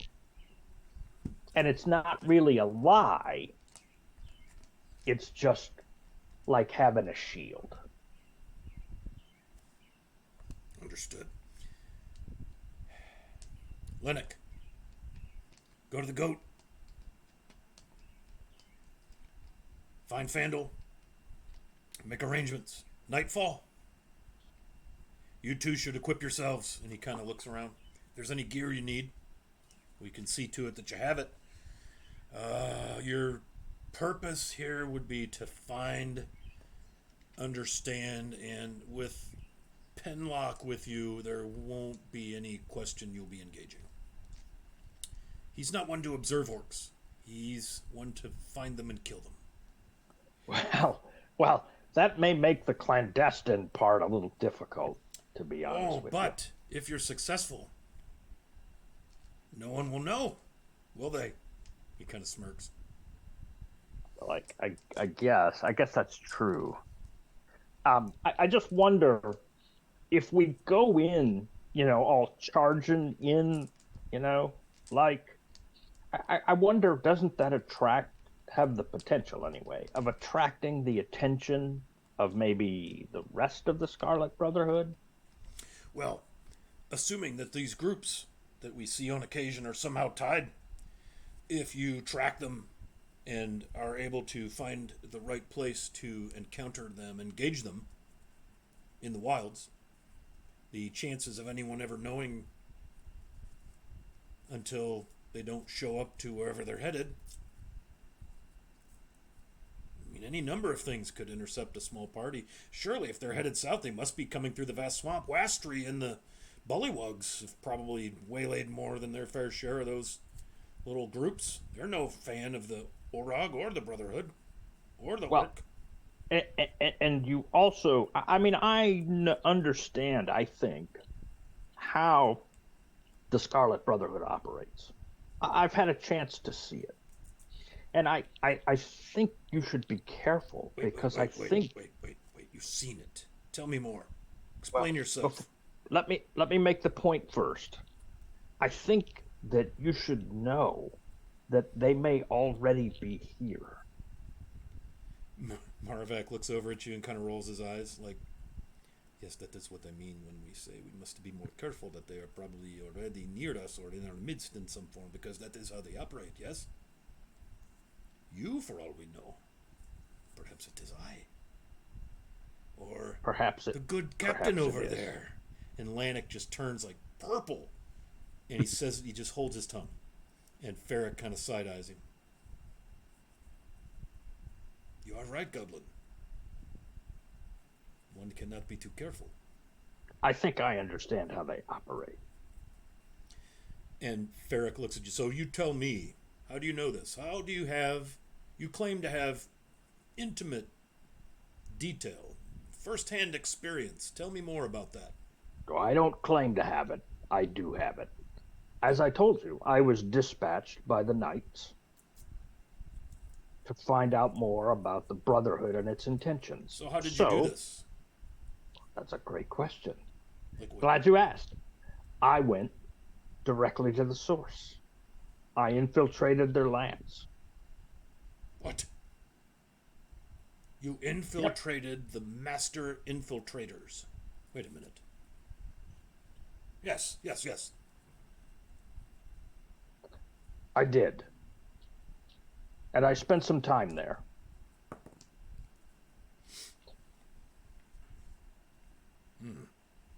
And I saw them firsthand. You know, what doesn't stick out, what may stick out here in the keep is a goblin.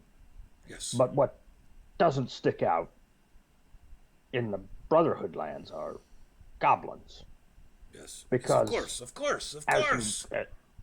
Because the Brotherhood uses goblin kind as slave labor, expendable soldiers. You know what they do. Well, if these parties we've seen, these caravans, whatever you call them, that maybe those short people, slaves. All right, I'm going to take issue with the word short. The Brotherhood, excuse me. The Brotherhood has been trafficking dwarves through these lands for years. You've seen them, Quinliver. Through the woods. Parties of dwarves and orcs traveling together. I don't think I'm really short. I just think you guys are super tall. That is fair. But you're right. That could be what's going on. These could be abductions. And it could mean that they are fortifying an area not too far from here. Perhaps they need labor to do that. I don't know. But that could be. In any event, not good. I got a first-hand look at what they do, and I know their plans are to reclaim lands, do what they always try to do. Yes. Make sure that the Scarlet Brotherhood controls. The soul is the only race, blah, blah, blah, blah, blah. Yes, we know. And that races they find undesirable are eliminated. All of the races but their own. Right. Scourge upon us all. Lennox, head to the goat. Find the Rockhound if he's not there. And before you go, You see the Castellan pulls out a quill, bit of paper, scribbles something on there. See him look probably a signature. Kind of folds it up, hands it to Lanik. Captain comes over, picks it up, salutes, nods, and quickly makes his way out.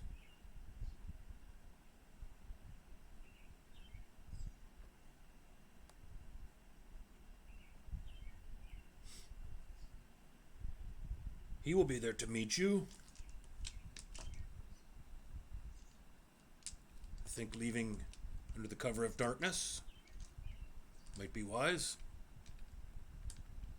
Yeah. Did you arrive together, Nope. the two of you? Nope. No. Very well. Well then. So, see if you can't find the trail. Follow. Observe. If you have suspicion, perhaps if any of you speak their vile languages, I know that Penrock does. What's his name again? The Rockhound. I know he speaks. Oh. Penlock. Fandle Penlock. Oh, who names their children? Penlock. Fandle. The Rockhound. I would choose that for my name too. If it were me. If you can interrogate them, determine what they're about, report back. Ideally without engaging at all, but I don't know how you would do that and learn anything other than what you would see with your eyes. Well, it sounds like the Bloodhound isn't going to give us much of a chance to do it without engaging. That's likely. Rockhound. But he's your best hope of finding one of these groups. My scouts can at least let us know what direction you need to track into and tell you where these individuals were last spotted in the Mano Wood.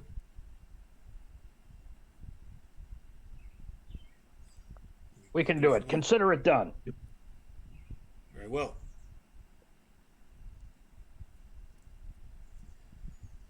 Well, Neri, the keep under the eaves, are grateful for your help on this day and for anything else you may be able to provide. Well, it's my pleasure. My pleasure to serve. I thought there was going to be a meal. Right. Yes. He reaches into his pouch at his belt and pulls out some coin and puts 5 gold in front of each of you and a That is not going to fill me up. red precious stone, uncut. These are garnets. It will fetch a nice price if you bring them here during the time at which the proprietor is available. They can make arrangements to purchase these and have them cut. I would recommend, or I would suggest that you could probably negotiate upwards of 125 gold each for these rocks. The 5 gold pieces would be just something to travel on for now. How many gems were there? So each of you were given an uncut garnet. Okay. In its present condition, probably saleable for 125 gold. I gotcha. And then 5 gold for pocket money, which is a small ransom in the keep. You can eat for a good long time on 5 gold in the keep, because out here money isn't probably as meaningful as a strong back and a keen blade. All right. Consider this an advance on some sort of remuneration, reparation payment. Well, thank you, Castellan. That's generous of you.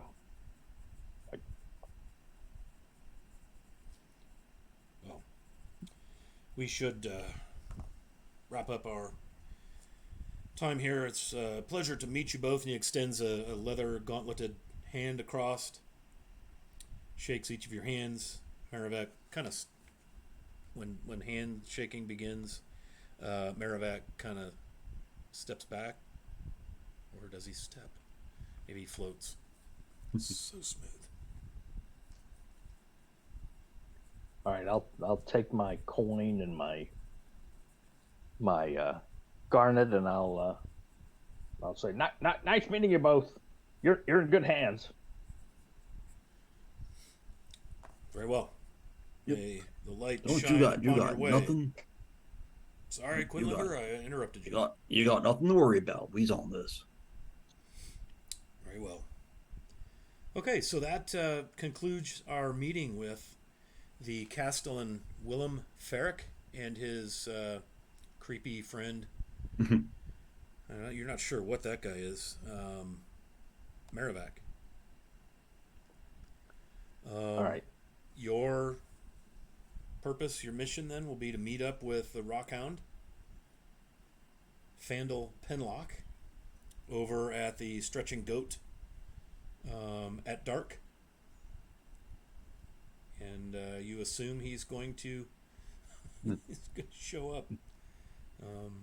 It's already, it was like dinner time, right? Because it's supposed to be a dinner meeting. So yeah, there's probably still a couple of hours before the sun sets. It's it's early May, so the days have definitely gotten much longer. It's probably 6 p.m. or so.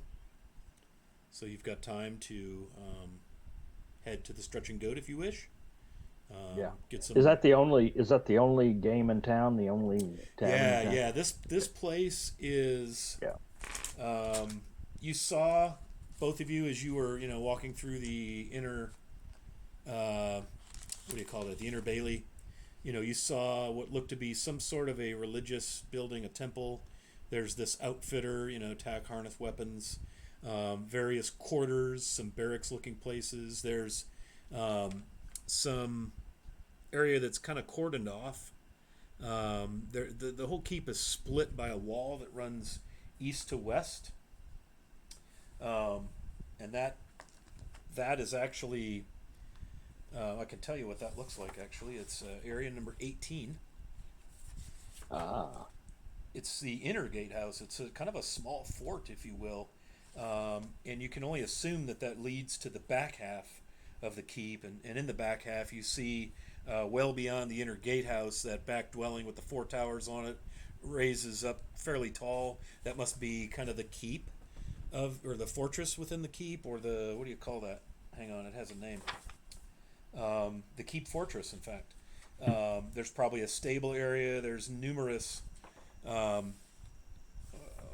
guard barracks and so forth, but it's a pretty Spartan arrangement. It's all well organized for security and defense. There are a few civilians about, folks who probably tend to the goats. There are some tilled ground out beyond the keep where they probably grow their gardens and so forth, all of their produce and such. But it's very clearly a organized and set up for defense and scouting. It's Blarg, you would be familiar with Nayri more so than Quinliver. It's definitely the last kind of borderland outpost of the Principality of Nayri, which goes further north from here. I can put that regional map up. Let me close the keep. So Nayri City is where the prince resides, which is, as you can see there, quite a ways. That's probably, let me see, I think I have notes on mileage here.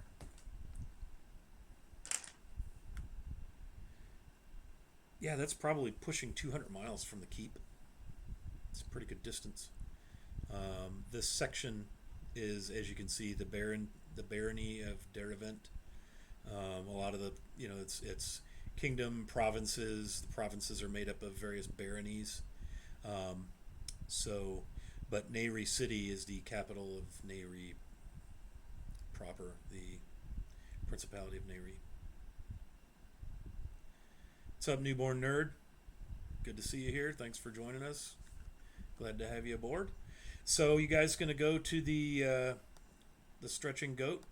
Yeah, we'll walk out of the building that we're in, and I'll say to Quinliver, "Hey, I guess while we're waiting, I'll buy you a bowl of goat stew or something. They have good goat at the stretching goat. Hmm. Oh, already. You eat meat, don't you? I know some druids and stuff don't eat meat. Oh no, well, furballs, we is omnivores, but I just prefer not to eat like an animal I've already like known, like met, Oh, by name, and so as long as I don't know any of the goats, then we're okay. yeah. All right, well, let's go get some goat, some unnamed goat. Okay. So we'll walk over back to the stretching goat. Okay, that's fair. So I will move you or change maps, and you will Oh. go to the stretching goat. Let me make some arrangements and adjustments on that map.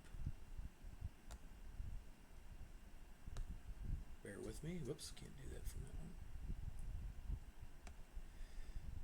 As you walk, there are more civilians out and about. It seems like it's evening, the end of the workday has been reached, so you see a few families, not many. Most of them, if you see the whole family, it's a soldier and a wife. Sometimes the wife is the soldier, and maybe one or two small children. Maybe a couple of farmers bringing in early, like potatoes or early onions, that sort of thing. But otherwise, it's fairly quiet, and you make your way to the stretching goat. You were just, if you look on the keep map, there's a row of structures built against the southern wall. Those are kind of the barracks and the like. That big L-shaped thick building, in that middle row, the second to last building, that was the trading post. You're going to go back out and up kind of northwest, up past the fountain, and into the stretching goat. So let me get that Okay. map to show up. All right, let me put away the keep. And let me get that aligned. Yeah, so just bring your characters back onto this map. Looks like Quinliver's maybe still hanging out there. Yep, I'm there. I'm already there. All right. So, you enter and you notice it's a little quieter. At the end of the bar, of course, same spot as before. You see none other than Fandel Penlock, the Rockhound himself, no longer with a wine in front of him. He has a wooden cup and a plate with some meat. Looks like some sort of roast dark meat. There's just a kind of a green leaf salad there, and he's eating away. So yeah, go ahead and put yourselves, if you're not already, put yourselves on the map.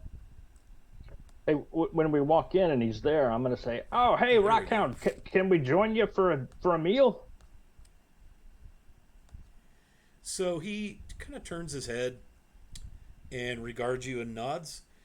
Why don't I join you at the table? And he grabs his cup and his plate, and he makes his way quite dexterously. Seems to be quite lithe for a beat-up looking, scarred man of the road, man of the forest. Oaken staff kind of strapped across his back now, a little bit angled. Sets his plate down, his cup, and then he goes back over to the bar to grab his salad and what looks to be maybe an iced sweetbread or sweet roll of some kind, probably a little sweet for dessert, and plumps himself down. Well met, gentlemen. Captain Lannick tells me we're going to be adventuring together. Yeah, that's what he told us. That's great. So I suppose you're not the scoundrels or the ne'er-do-wells I may have earlier presumed. Can't be Well, too careful, and I've seen my share of goblins gone wrong out there. Furbolg's not so much, more than just slow on the uptake and perhaps a little bit pressing on the nerves here and there, but fine folk all around. But goblins, you have to be honest, Amos. Um, I've had some bad encounters with your kind, but you seem okay, and the captain has given me his word that I won't find a dagger in my back in my sleep. well, perhaps a proper introduction is Very in order, well. since we're going to be traveling together. You know, you never Seems can fair. be, given what's going on in the world today, you can never be too careful. Am I right? Seems fair. Seems appropriate, yes. And he stands up and extends his hand. I am So Fandel Penlock. They call me the Rockhound. I would like it if you would do the same. Sure. And I shake his hand and I say, my name's Blarg, and they they call me Blarg. Nice to meet you. So, we guessed correctly the farming on the Hollow Highlands. A fool's attempt at a ruse. You must take Well, us as for I said, dull-witted folk here. never. As I said, you can never be too careful. There are some in this world who might, you know, not like me so much. So I'm careful, That is fair. I share the same curse. of course. I'm not well liked. They think I'm sour, and so I am. But if you've seen what I've seen and sadly done what I've done, sometimes life seems a little dark. Well, I understand. I understand where you're coming from, and it's good to meet you. And I'm looking forward to traveling with you. Yes, yes, very well. And he's a gnome, so he's a similar size but stockier than Blarg is. And he looks up at Quinliver. Well, Quendleton Leafgarrett, how are you? Long time no see, right? He's kind of talking like he thinks you can't hear or perhaps understand what he is saying. Oh, I It's- don't know who he's talking to. You see oh. what I mean, Blarg? The uptake thing. Quendleton Leafgarrett, right? Isn't that the name? That don't sound right. That don't sound right. No, my name's Quinn Liver Woodgirder, because I gird the woods. Wood You know, the girder, you woods- say? Woodgirder. Yeah, You we got girds the family woods. in the man of wood out there. Oh, yeah, my More whole wood family lives girders out like there. you? Oh, yeah, there's lots of us out there. We guards all that woods. Well, you should have been clear before. I know Well, the I wood did say I girders. I did say I was a woodgirder. Well, I sure You know I heard my ball? Quendleton Leaf Do Garrett, you know but my paw? Maybe you know my paw's paw? probably so. Or my ma's paw? Or my paw's maw? At any rate, you Yeah, should feed before we take to the road. Oh, I'm a bit hungry. Yeah, let's grab some goat. And as if almost on cue as you're speaking, Bryn exits the kitchen area, comes to the table. Yes, what can I get you all? Welcome back. It's Hey, not thanks. often we get one goblin, but two in the same day. There was a fellow here that looked just like you named Amos. How about that? Hey, I'll have what he's having. Roast rib, standing rib roast of goat, one of our best. Yeah, sounds delicious. Salad plate. How about Why a not? sweet roll? Made those myself. That's my family's recipe. And I can't turn down a sweet roll. She kind of gives you this cute, kind of friendly smile and seems pleased with herself that she just upsold on dessert. And then she looks at Quinliver. How about you? Oh, I'll have the same, please. Thank Oh, you you're very the much. same Furbolg from before then. Is the same furball. I am the same furball I was before. Are the same Furbolg. Yep, that's what I said. I is. Very well. Let me go get your dinner. What to drink?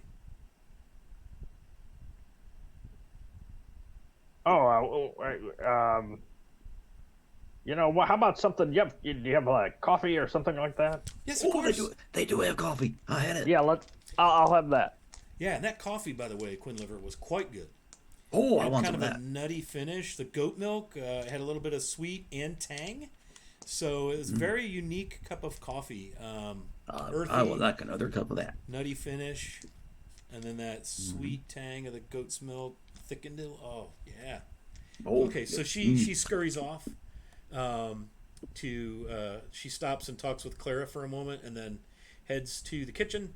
And Clara, you see her. She gets a kettle and comes out and kind of she hops down off the trundle and makes her way around and hangs a kettle in the fireplace and so forth, and then heads back behind the bar. And yeah, Roll20 is funny because I'm moving her around the bar and then down but it shows up as Roll20. She just straight line to where I stopped moving her. Pretty funny that way. Yeah. So you guys are at the table, and it is just the three of you in this small. Again, these squares are just 5 feet. So this tavern tap room is like, let's see, 5, 10, 15, 20, 25, 30, 35 feet east to west, and like 25 feet north to. I mean, it's not a big place. Tight quarters. They don't spend much time in the tavern here. At least not all at once. So tell me, Rockhound, when you're not killing orcs, what do you do? I'm tracking orcs and helping out here and gathering information. Spend some time with Oratrice. You said you've seen him recently. How is the old bird? Yep. Oh, he's all beat to a pulp. What? Yeah, he and two of his little acolyte type fellers. Yeah, they was attacked by some orcs and ogrons and a strange Pounds feller. the table with two fists. Why do Spilling people hate the his furniture wood here cup, so much? and water runs. Damn those orcs! Oh, Killed two man, of the oh, boys. yep. Well, they's all dead now. I mean, they Foul arthritis had taken care of a good chunk of them, but I finished off the rest of them. Makes my blood boil. Well, the bodies are probably still there if you want to stab them. All creatures they of a breed aren't all bad. I mean, Larg, you seem pretty good for a goblin. You're the first one I've really had a good meeting with that hasn't ended up in a bad way. But I've yet to meet an orc. And what I've seen, and his face just kind of goes dark. And what if we could put an end to all of them, it wouldn't be soon enough. Well, they can be pretty difficult, I guess. They're evil. Yeah, they is not good. Usually when I come across them in the woods, I'll be like, "Hey, what are you doing?" And all, but they always just say the same thing. "Yeah, I'm going to kill you," and then I'm like, "I don't think so," and they have not. So I'm not dead. Quindleton, you've killed your share of. I have killed a whole bunch of them. Yep. Well, that's good then.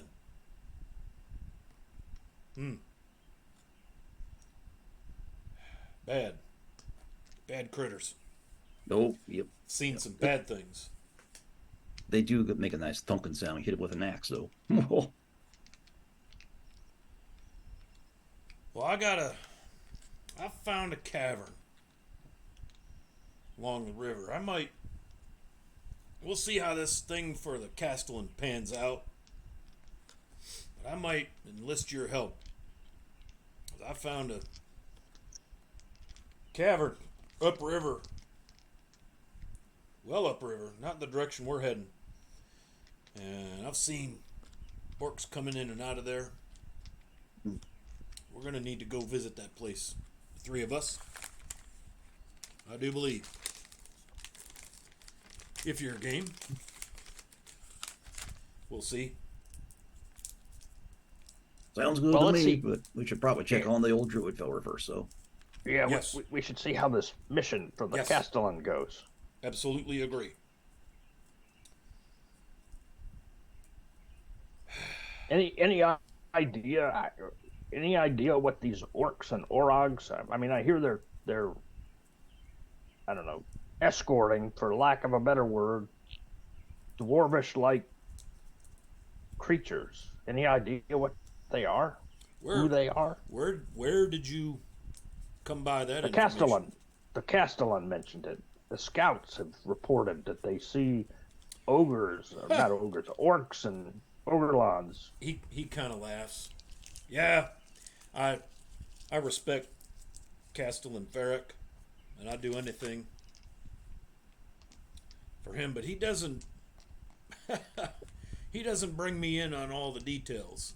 Mostly when that involves orcs, because he knows I'm not much for interrogating. I'm good at tracking. I love killing them. And so I suppose it makes sense that he told you and didn't tell me. So you say, describe these smaller dwarf-like things. Well, I haven't seen them, so I can only tell you what he said. But he said they looked kind of like dwarves. And I'll give the same description that the Castellan gave. He kind of pulls at his beard a little bit, almost like he's like looking up inside his head. Couldn't be orcs. Lived too long, seen too much. Well, my hope is that we can. You said that he's going to send a scout to take us out where they last encountered some of these orcs and orogs and these little smaller dwarf type things. I think so. That's what it sounded like. All right. Well, we're going to need to be very careful. He looks over at Quinliver. We're going to need to be very stealthy. Can you do that? Can you do stealthy? Open livers, stealthy as the night. And he kind of looks over at Blarg. Is that really a thing? It's an expression we got in the woods. Yep. No. And he kind of starts laughing. He goes, I know better than that. You furbolgs. You're a fine group of individuals to have on your side in the forest. Oh, you betcha. Thank you very much. I'm well acquainted with the furbolgs. Yes, sirree. So no idea what those dwarf-like creatures might be? Well, I mean, here's what I think. And Bryn comes out, brings your meals, and again, it's this beautiful selection of ribs, all roasted, falling off the bone, oniony, garlicky, very toothsome. Got a thick gravy, some roast potatoes. Very simple meal. Nice green salad, though. Pretty remarkably good-looking green salad. Here's what I think. And he waits for Bryn to come and go. And she sets your coffees. Sweet roll, iced. Looks like fresh, still warm. Cinnamon roll. Little raisins in it. Chunks of apple. Yeah. I believe what you're describing sounds like something that's not local. Like maybe, this is so. But why would orcs, stupid, nasty, evil orcs, be running with? You say they traveled together. That's what he said. That's what that Thor told us. Doesn't seem right. I don't know. I'll need to see for myself. Once I see him,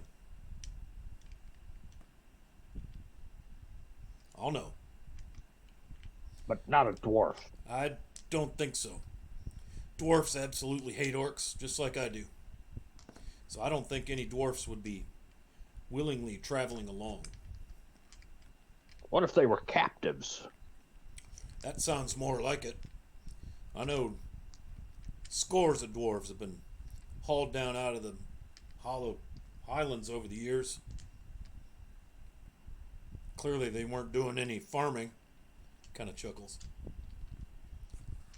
And they've been enslaved. And it's usually bands of orcs, orogs, ogres. They go up there and they fetch them dwarves, drag them out of the hills, and take them down to the peninsula. And you know what happens from there.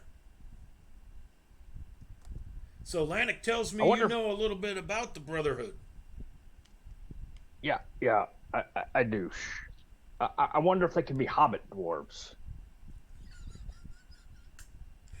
What's a hobbit dwarf? He kind of tilts his head. And, yeah. What? Quinlington. Well, I traveled with a guy. That's a good question. I traveled with a guy who was a dwarf, but he was raised by hobbits. Hobbit dwarves. I can't say I've seen a lot of things. I've seen things that aren't of this world. Well acquainted with that. Never heard of a hobbit dwarf. Well, it was pretty unsettling. I'm sure. Sure. And But yes, I am familiar with the Brotherhood. So you see, he when he went and got his stuff and all that, he's got with him. There was a wooden shield kind of leaned up against the wall that you couldn't see because where he was sitting was blocking it. He's got that studded leather armor. He's got a couple of pouches, a pack. He's got that staff and the sling. So what is it, Blarg? I'm familiar with Quinlington and his folk in the woods there. I see them axes. I approve of that. Yep. You one of them scout guys, Quinlever? Oh, I just like to kind of range around the woods and patrol it, looking for trouble. I understand. But you there, Blarg, I think it's good that we understand what one another can do to help each other, and no surprises when we get out. We don't, this thing we're going to try to track, this group, if we can find them, is not the only thing we're going to probably run across out there. Sounds like we're going in a direction that I'm not excited about, and it's not headed toward Furbolg lands or the Grove. Oh. You're going south through the woods. Oh, the woods. I like the woods. Yeah. So what is it? So you scout, you range around, you got Furbolg. Oh, Things that you do that are Fey-like, Fey-wild abilities and such. I also have a particular connection to the woods. Perhaps you have noticed my swarm. And he kind of points to all the little... He's had this little swarm of moths just sort of fluttering around him, which I think I forgot to mention earlier. So. Oh, I didn't. Oh, I thought maybe you just had a hygiene issue. Yeah. Mm-hmm. That's actually what I thought. That did concern me, given we're going to be traveling companions. Nope. This is just sort of like a little special connection I got with the woods. And it involves moths. Yep. Well, like it kind of changes. Like usually it's moths, but like if I get real worked up about something, they'll become hornets. If I really get upset, hornet's nest. really get upset, to become murder hornets. Bath might, solve that problem. Okay, so that's interesting. What about you, Blarg? What's your thing that you're gonna? What do you bring to that? I mean, it's obviously some great intelligence, but by intelligence, I mean information. What? I know what you mean. I can get into places that most people can't. Because he's Like- small. And I inside logs or under rocks or into creek bottoms. if that's where you need to go. And I can plan things. Well, I could see that being valuable, but we're gonna have to also do some action. What sort of when you gotta faced with a great evil like an orc or an ogre or an orog? What do you bring to the table then? Because there ain't time for planning there. Well, I'm no stranger to a fight. I'm no stranger to a fight. Okay. In fact, not terribly long ago, I fought a black weevil. And Did you survive?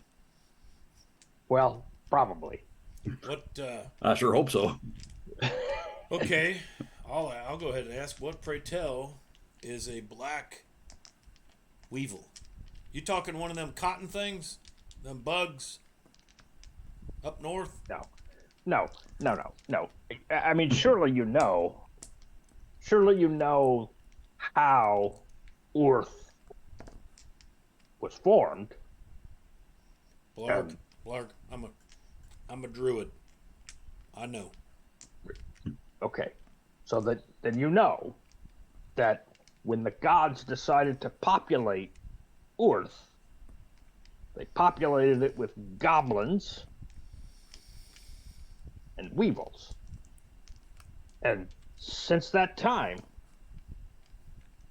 ancient enemies and the other races and the other creatures were placed on this world to serve as a barrier between goblin kind and weevil kind.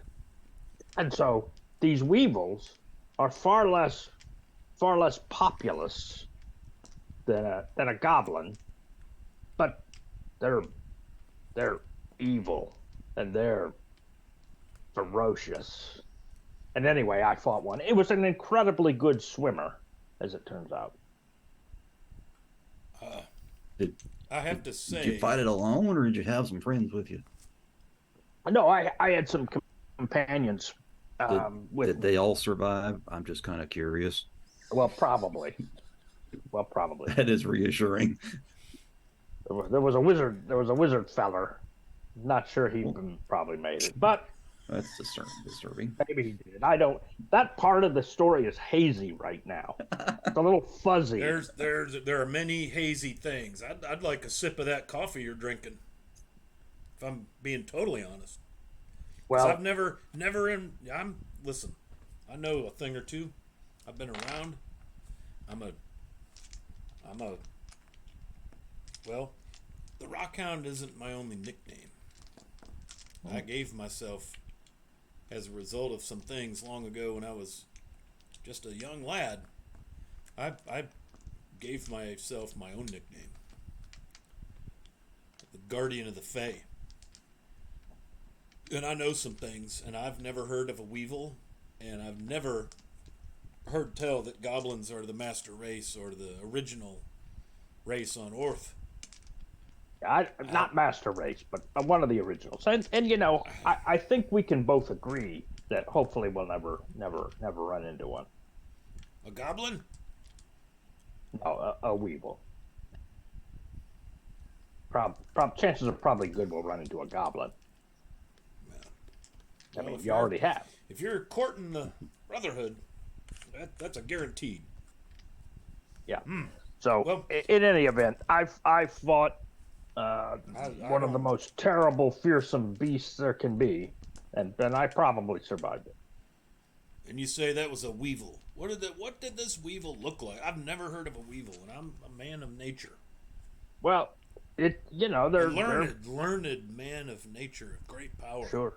Sure. So they're fairly big, big, sharp teeth, and he'll go like big sharp teeth. This one happened to be black, so it can shoot acid from its mouth. So It can you'd say fly. flying got black, wings. big teeth with wings. Yeah. Are all Long weevils tail. black? No. No. They can be different colors, really. I happen to the only one I've ever fought was what happened to be black. And did I Were you, mention what an incredibly good swimmer he Were was? you? That was Well, surprising. I was going to ask. Were you in or near a body of water? Was this a swamp? It was a lake, actually. Okay, that stands up. Say it flew. Yeah, And- well, it came. I don't remember. I actually don't recall seeing it fly. It was swimming. It had wings. Oh, for sure. so it flew And historically, through the water. the shamans, the shamans, yeah, and the shamans do tell us that weevils can fly. It's an interesting story because we were in an ancient dwarven forge, and as it turns out, we ran into some Durgar, some dark dwarves. I'd Sure. never met any before. Anyway, they said that there was a dragon where the ancient forge was, but below. And everyone knows that dragon, that's just a mythical creature. That doesn't exist. That's what parents say, eat your broccoli or the dragon will come and kill you. I mean, that's just what parents say. So everybody knows that's not right. So I assumed, given the description they gave, it was probably a small horse or a large dog. That's what my theory was. Anyway, I found the hole and I went down to scout it out, and lo and behold, there's a black weevil swimming in the water. I mean, honestly, they could have saved us a lot of time had they just said, hey, there's a black weevil swimming in the lake. Would have been good information to have. I see. Black weevil. Yeah, I'm so gonna we look- probably killed it. I'm going to look into this. Acid, you say? I can tell you firsthand, it was acid. I'm going to... Where was this? Where did all this happen? It was in the Flyness, but near Caverick's Cove. Well, not really near it. I forget. That part's hazy too. Yeah, a lot of haze. It was an ancient. They called it the Forge of Fury. You got to make it sound real scary, so people Well, don't if there's go. a You would have liked weevil it though. there, You would have liked it though because there were lots of orcs. wouldn't have been when I got done. Well, you know what? You asked me what my skills were. There ain't a lot of them left, I can tell you. So he looks at Quinliver, Forester, Fey, Furbolgy things, axes. He looks at Blarg. Turner, you carry a short sword, right? Yeah. It's a nice sword. Oh, thanks. Yeah. Well, here's what you get with me. I know all there is to know about orcs and their kind and their likes. If they're out there, we'll find them. I know the ways of nature. And I have great powers and connection to the old faith. So,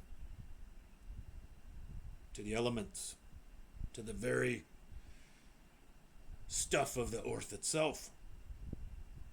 Hence the rockhound. Ah.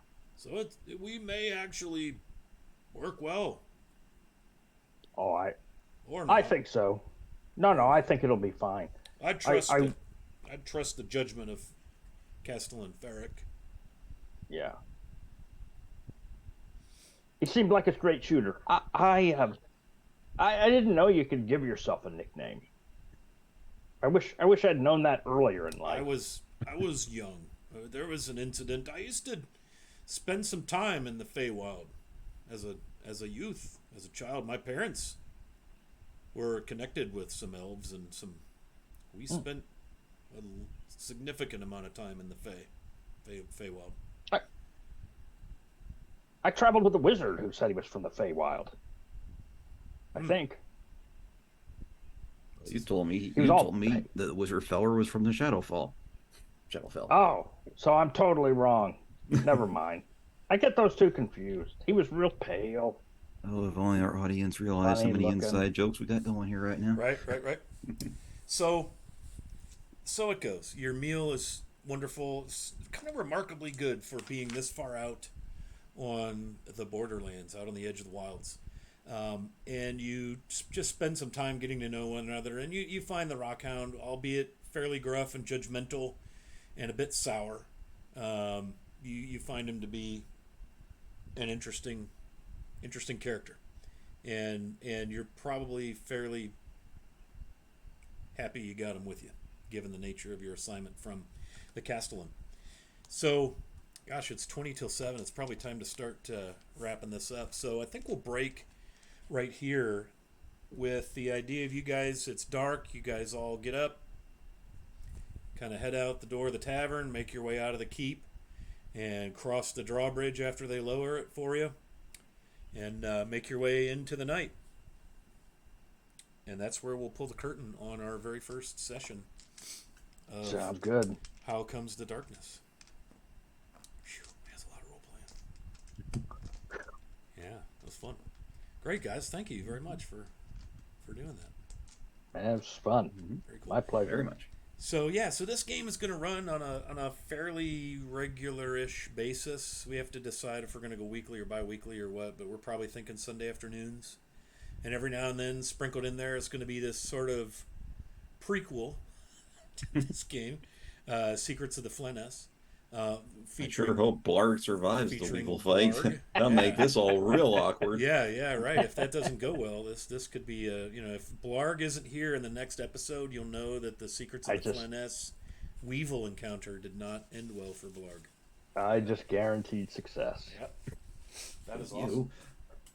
So, gosh, what a fun day of D&D. Tomorrow morning, we will be back in the saddle with a whole other group of players, playing some more D&D at 11 a.m. Eastern Time, continuing to raise funds. We managed to cross the $1,000 mark today on this stream, so very excited about that. The morning group, D&D Play 20, got us to almost $900, and then the evening stream here got us over 1,000. So we are at $1,020 raised so far.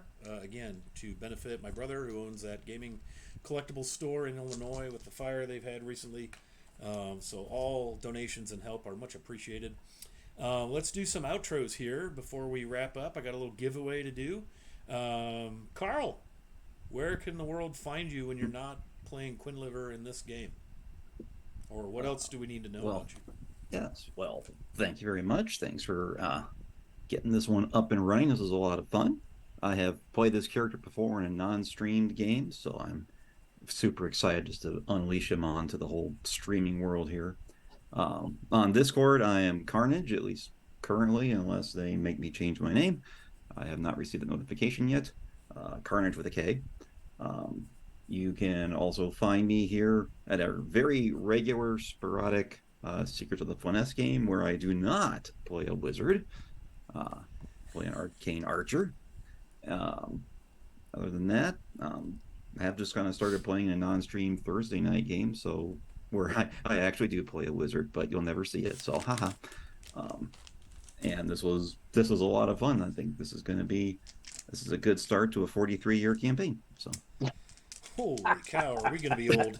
Yeah. It was fun. I had a lot of fun. A little different. Usually most of our games, of course, getting started always involves a lot of RP and stuff, but a little different with just 2 characters. Typically, I run with 4 or 5, but with 2 strong role players like Carl and Chris here, I was confident that we could carry a 2-character, and we'll rotate in some NPCs, and who knows, there'll probably be a guest player here and there that'll jump in for some sessions with an NPC, and just kind of make this an ongoing saga as they deal with. They assume it's the Scarlet Brotherhood. Who knows what's going on now? It could, for all we know, it just could be the Democrats or something, or the Republicans. Who knows what's going on out there?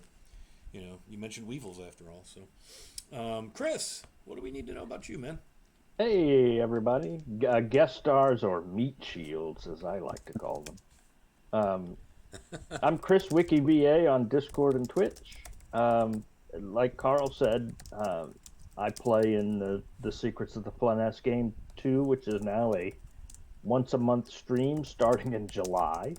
So when July comes about, tune us in. I also play Blarg there, who will survive the encounter with the Weevil, which is actually an ongoing encounter where we left off. But I'll survive it for sure. So come and watch that. That'll be fun. And man, I had a lot of fun today. Looking forward to a game. I've never been in a two-player game, so it's fun. It's good, and I'm looking forward to continuing the story. Yeah, I'm stoked. I'm excited. I appreciate you guys doing this, and especially to have this kickoff or this kickoff episode of a new game be part of the fundraiser. So thank you guys for that as well. Appreciate that. And thanks to everybody who donated. Thank you to D&D Play 20 this morning running the early stream. Tomorrow they will be back. Rio Lancelot's going to run a stream in the afternoon. They'll take the 3 o'clock slot and take us home. I will be back here, as I mentioned, at 11 a.m. with a whole other group of players, and we'll get into some adventures running a really fun adventure called Shadows of Last Watch Keep from the Arcane Library. It's a really fun game. I've run it as a one-shot here before in the past. I don't remember who all's played in it, but a lot of fun. So very excited about that. So let's do this, and we're going to raid into Lord Gazumba. He's got Ed Greenwood, of all people, and a group of really fun folks over on his stream going right now, and they're playing first edition D&D, and it's just, I mean, it's cool that Ed takes the time to hang out in the community like that. So you don't want to leave just yet. You want to go catch that off of our raid. But I'm going to go ahead and close out the giveaway, and I'm doing radio slow pacing talk to give myself time to get on the right screen to close out the giveaway. Did you guys get in? You want to get in the giveaway? Or? I'm good. I'm good. Anybody 10 more seconds to join in the giveaway, and then we're going to lock it up. And again, we're giving away a copy of Keep on the Borderlands, the original module that came out with the Moldvay basic set, with the really great art from Errol Otis on the cover of the box. All right, here we go. I'm going to close the entries. Try not to catch anything on fire. And I'm going to pick a winner. And that winner is Vamp Wickman. So yeah, my man, I will connect with you, my brother, and we'll get you a copy of that winging its way to your palace over there where you live. So thank you to everybody for hanging out. There he is. What's up, dude? Yeah. So man, we'll get that on its way to you, brother. And thanks for hanging out, man. Appreciate you.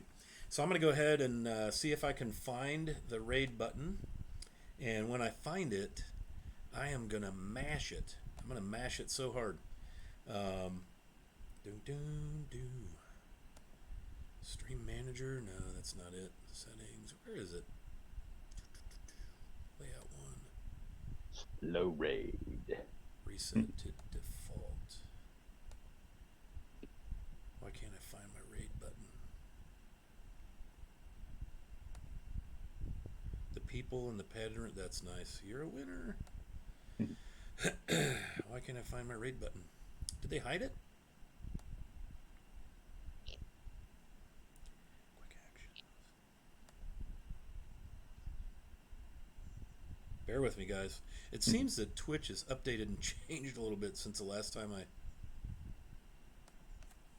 streamed. That was like 6 months ago. Man, it's been a while. Yeah, it's been a hot minute since we've done this. But I'm having a little trouble finding ye old raid button.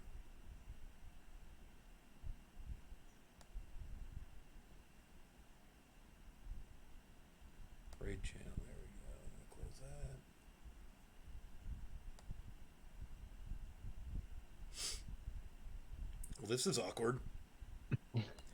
Like it won't let me press the raid button. Why is that? Is it plugged in? It is plugged in fact. You've eclipsed my knowledge now. Yeah, once we get past the plugged in part, Chris is pretty much Yep, I'm done. useless. There we go. Found it. Yeah, it wouldn't let me click the raid button earlier. So, okay, so I'm going to hit start raid. Thanks, everybody, for hanging out. We'll be back here live, 11 a.m. tomorrow. Chris, thank you. Carl, thank you. And we'll see you guys very soon, probably in a Sunday or two or something. So, everybody take care, be safe, be nice. And yeah, that's that. So, y'all have a great rest of your weekend. See you next time. And we're raiding. Pretty soon we're going to raid now. I hit the button. Ready to raid. Here we go. Oh, raiding. And I think it's happening right now. I think so. It says it is. Slow raid. Right.